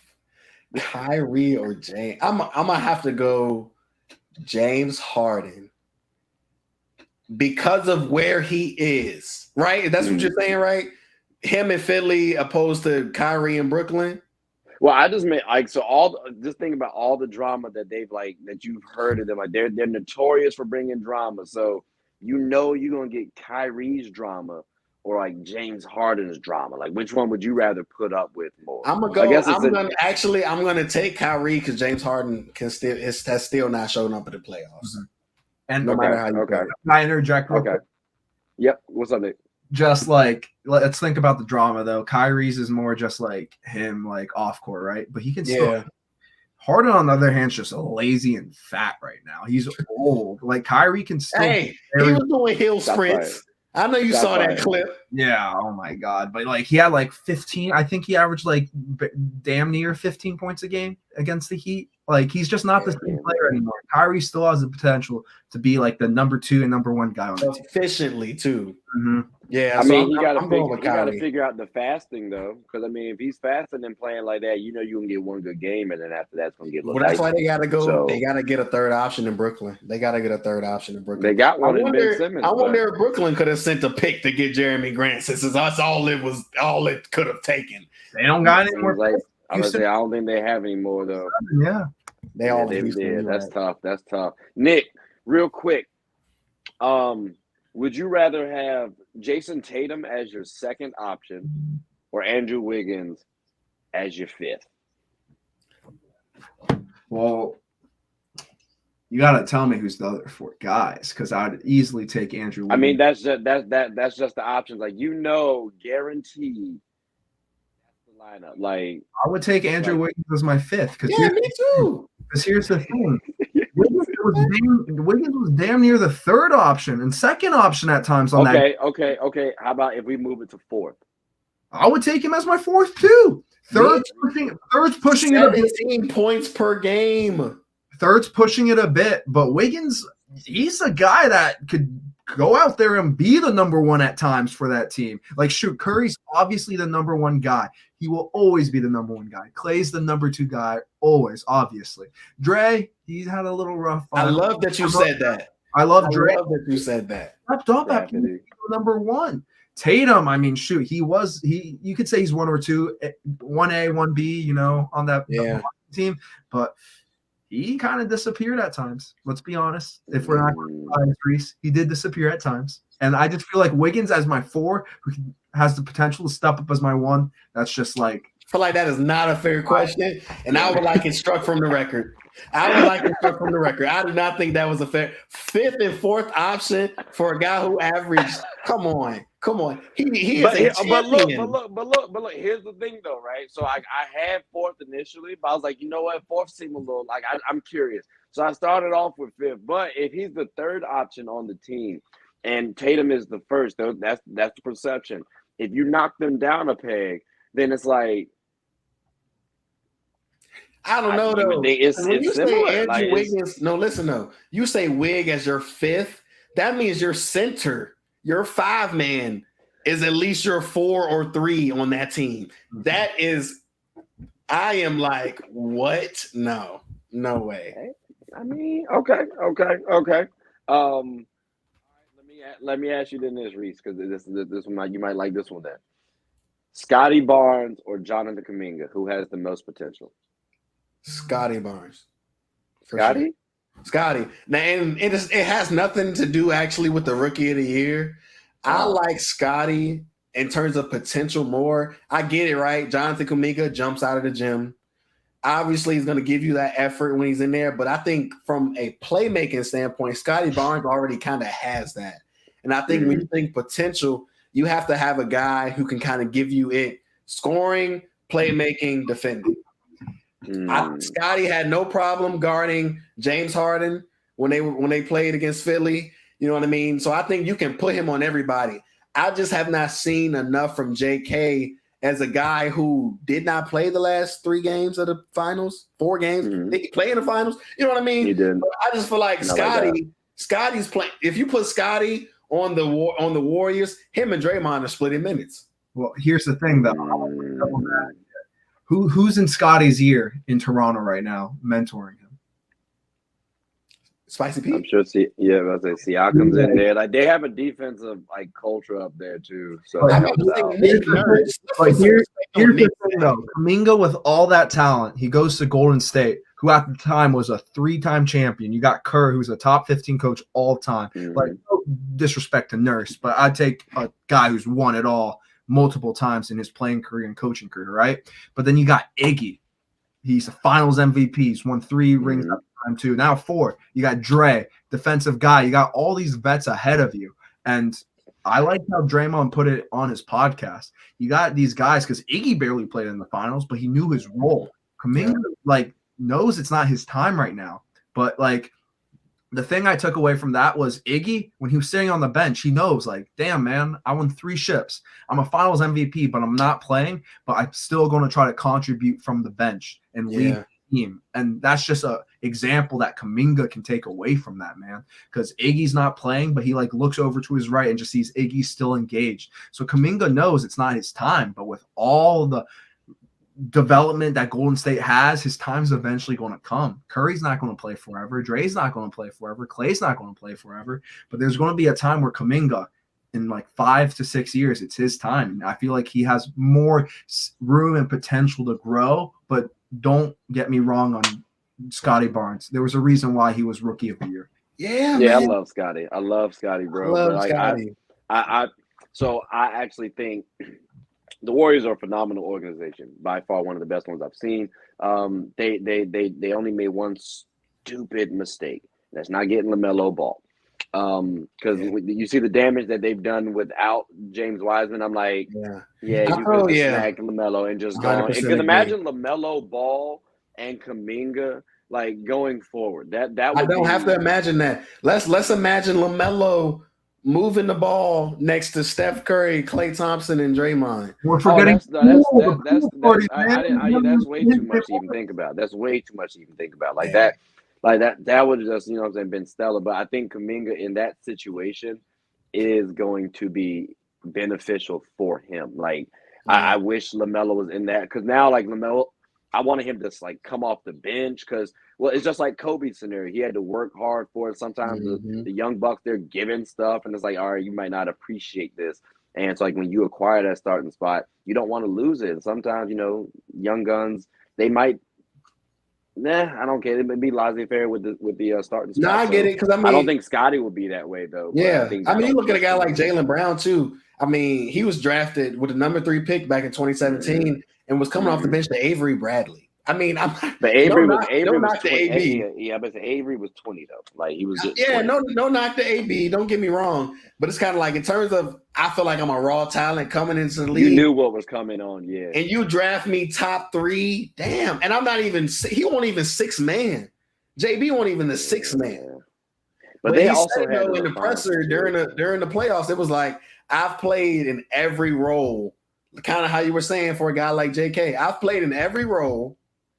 I kind of know what it takes to win. I've seen it all. And then I can always, kind of what Nick was saying with Iggy talking to his teammates, when you're a guy who's been in every role, you can talk to other guys and they have to respect you, because you weren't a starter straight out when you came into the league. No matter how talented you were, you know what I mean? As a role player, you had to play a role. Yep. And we talked about it earlier in the podcast that Kuminga came from the G League. It wasn't he's because Scotty Barnes was, if I'm not mistaken, 4 in that draft. Yeah. He played at Florida State. He instant impact. Everyone saw that, but everyone knew Kuminga was going to be a project. Yeah. He had all the raw intangibles, but I do think, both great players, but I feel like ceiling's higher for Kuminga. Playmaking, I think I value playmaking a lot when it comes to young guys. And so just being able to see Scotty so early do that, even in a system with the Raptors where they kind of are moving the ball a lot, I just would have liked. I don't see Kuminga dribbling with his head up too much.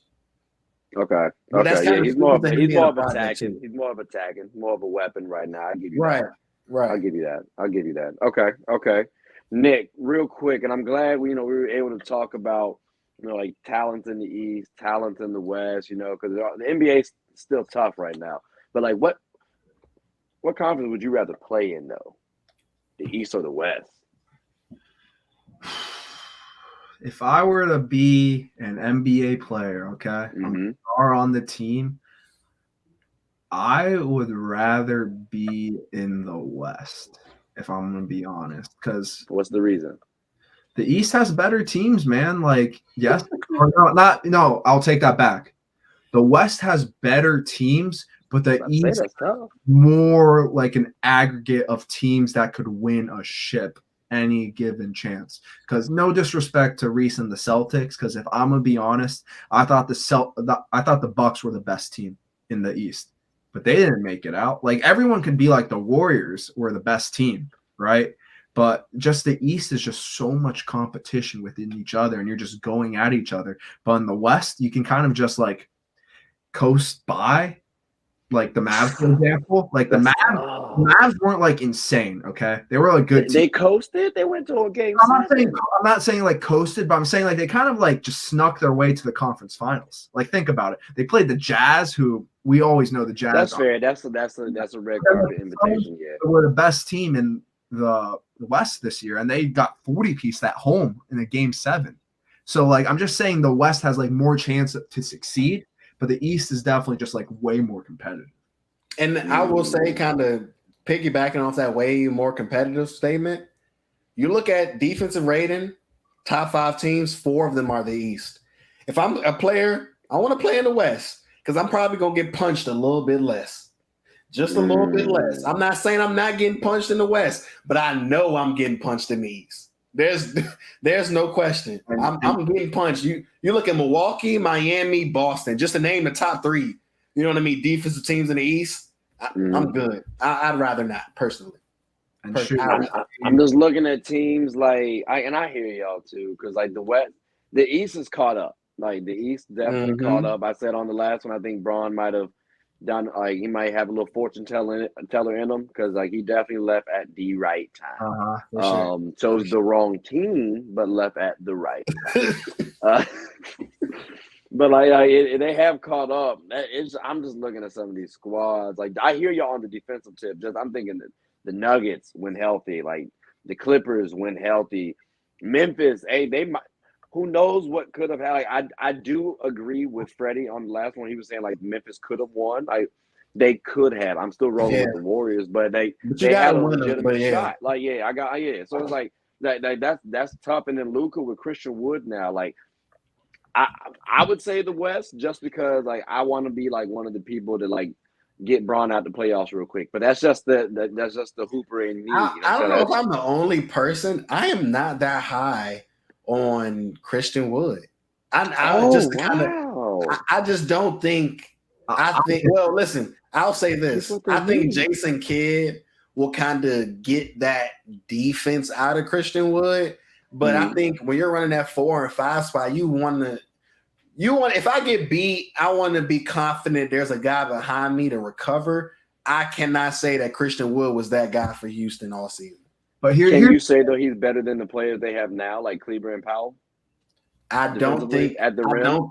I do not think he is better defensively than Kleber and Powell because those guys are role players who know I am here and I have Luka's back and I love Luka. You know what I mean? Whereas Christian Wood is kind of like, I want to get 25 points on the other side, 20 to 25 points. You know what I mean? I don't know if Christian Wood has that two-way. He has to show me next season. It's hard playing on a team like Houston where you are the bottom of the league, and I feel like as a big, you can hold down my paint. I just can't. He has to show me on a contender. That's all. I guess I'll say that. Well, I have to be on a contender because I've admired him his whole career, man. Because he was an undrafted guy. I mean, draft night, his girlfriend dumped him. Funny. That's like kind of a tidbit story, but he's just a guy who's put up the numbers. He's put up double numbers before. And he averaged 18 and 10 this season, 21 and 10 last season. He's giving you 1 block, 1 steal. And you mentioned something, Reese, too. It's been on a trash squad.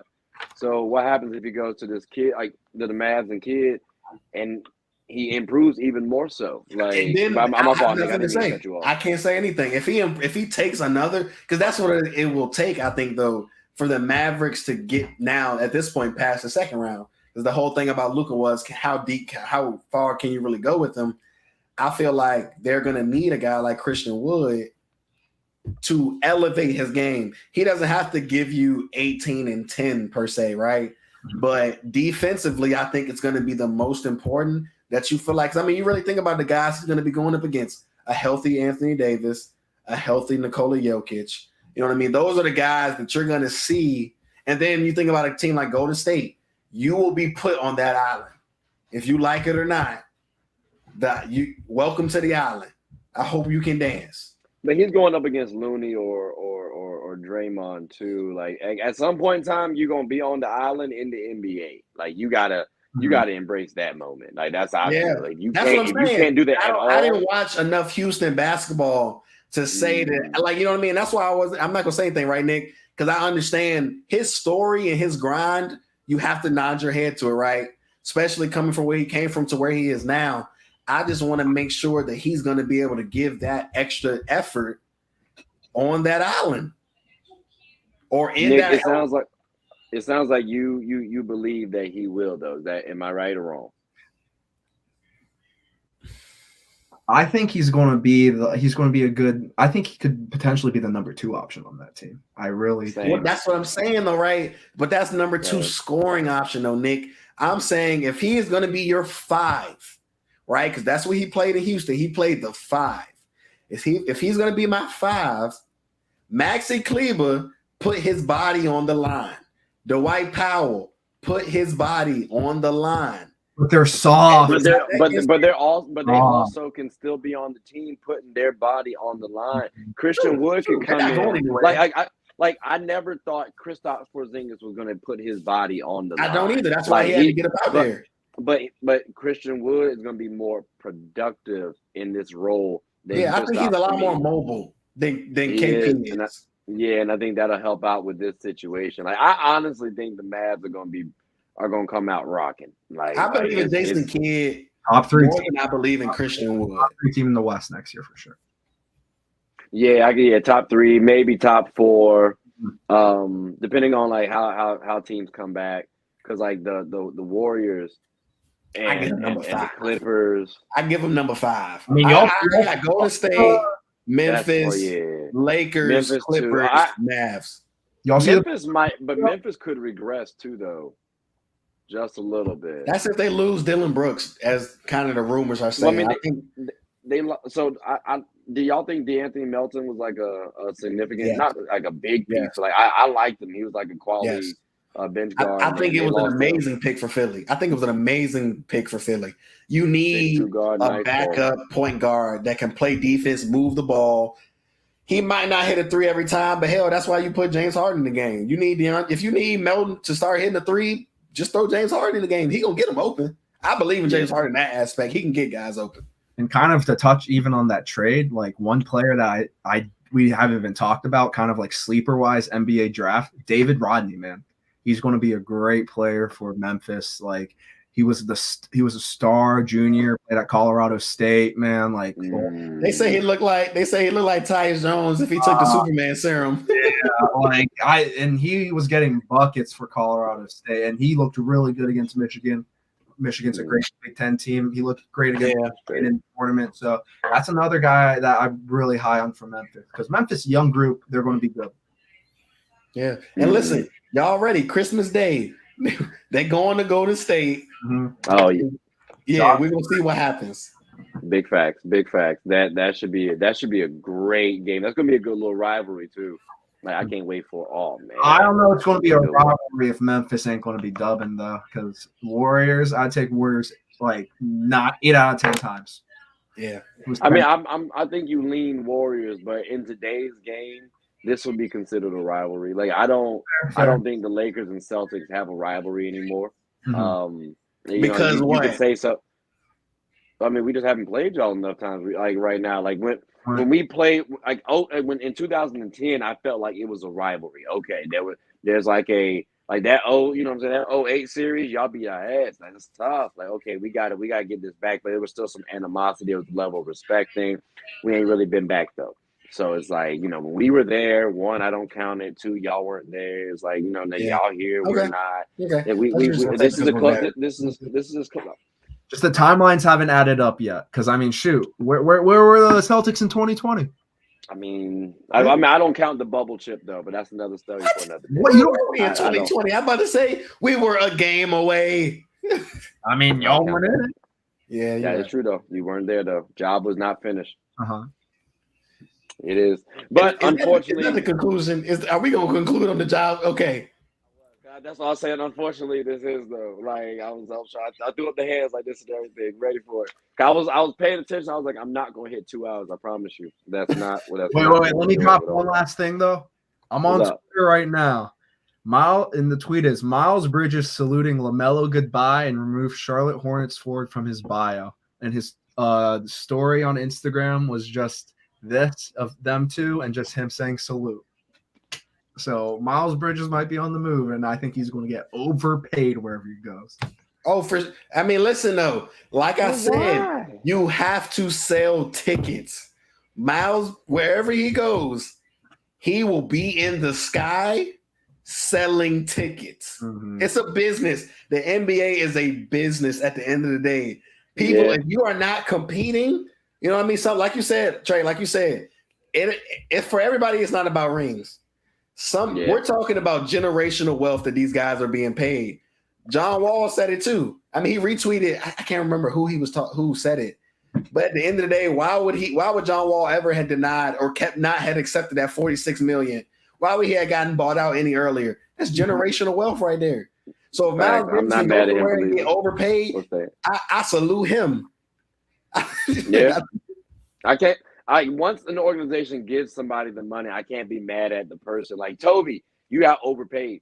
I'm happy for you, but you got overpaid. Like you played well for the Clippers. You know what I'm saying? You had all.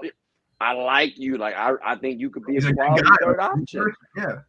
But you did not for 30 mil. That's a little tough. That's a little steep. We could spread that out. You could be on the championship roster right now. But unfortunate. But still, congratulations to Toby. So and soon, congratulations to Miles. Hey, facts. That's tough. I was not expecting Miles to leave this soon, but it's fine. It is. Thank you for bringing that to our attention, Nick. That's helpful. I appreciate that. That's tough, Miles though. And LaMelo, because that was like a good little pairing that they had. But you got to sell what the tickets hot, because I don't think he's going to hold it that long. I do not. I don't at all. But ladies and gentlemen, that's all the time we have. Thank y'all for joining the show. Reese, Nick, plug yourselves in so we can close off. Hey, follow me on the gram @_Jarice. Come holler at me. I ain't got much, but yeah, I mean, I'm a Wizards fan, so hopefully the Wizards re-sign Beal. Hopefully I'm on soon. Thank you for having me. But I hope next time I'm on, I'm talking about how the Wizards got Beal and like another superstar, maybe Kyrie, but no, I'm playing. Yeah. I mean, they're trying to float that idea or look at Kevin Durant too. I'm just saying, I don't think KD wants to come home, so it's fine. It's cool. But no, next time when I have the Wizards gear on for you, I got you, because my homeboy Sharp was actually a fan too. So okay, yeah, but I'll make sure to focus specifically on the Wizards, because if you think I like to talk, he loves to talk. So just, that I gotta narrow that one down a little bit. But I got you definitely though. Definitely come on the show whenever you want to. Just let Reese know or just hit me up, whatever. It's not a big deal. Sure. Like, I appreciate you coming on the show. Thank you so much. For sure. Appreciate you, Nick. Yeah, of course. I enjoy this, man. This is just talking hoops, chopping it up. It's great. That's all it is. We just being casual. We just being, consistent. That's all it is. So, but with that, ladies and gentlemen, that is the end of the show. So hope you all enjoyed it. And again, guys, thank you all for joining the show. Appreciate it. Pleasure.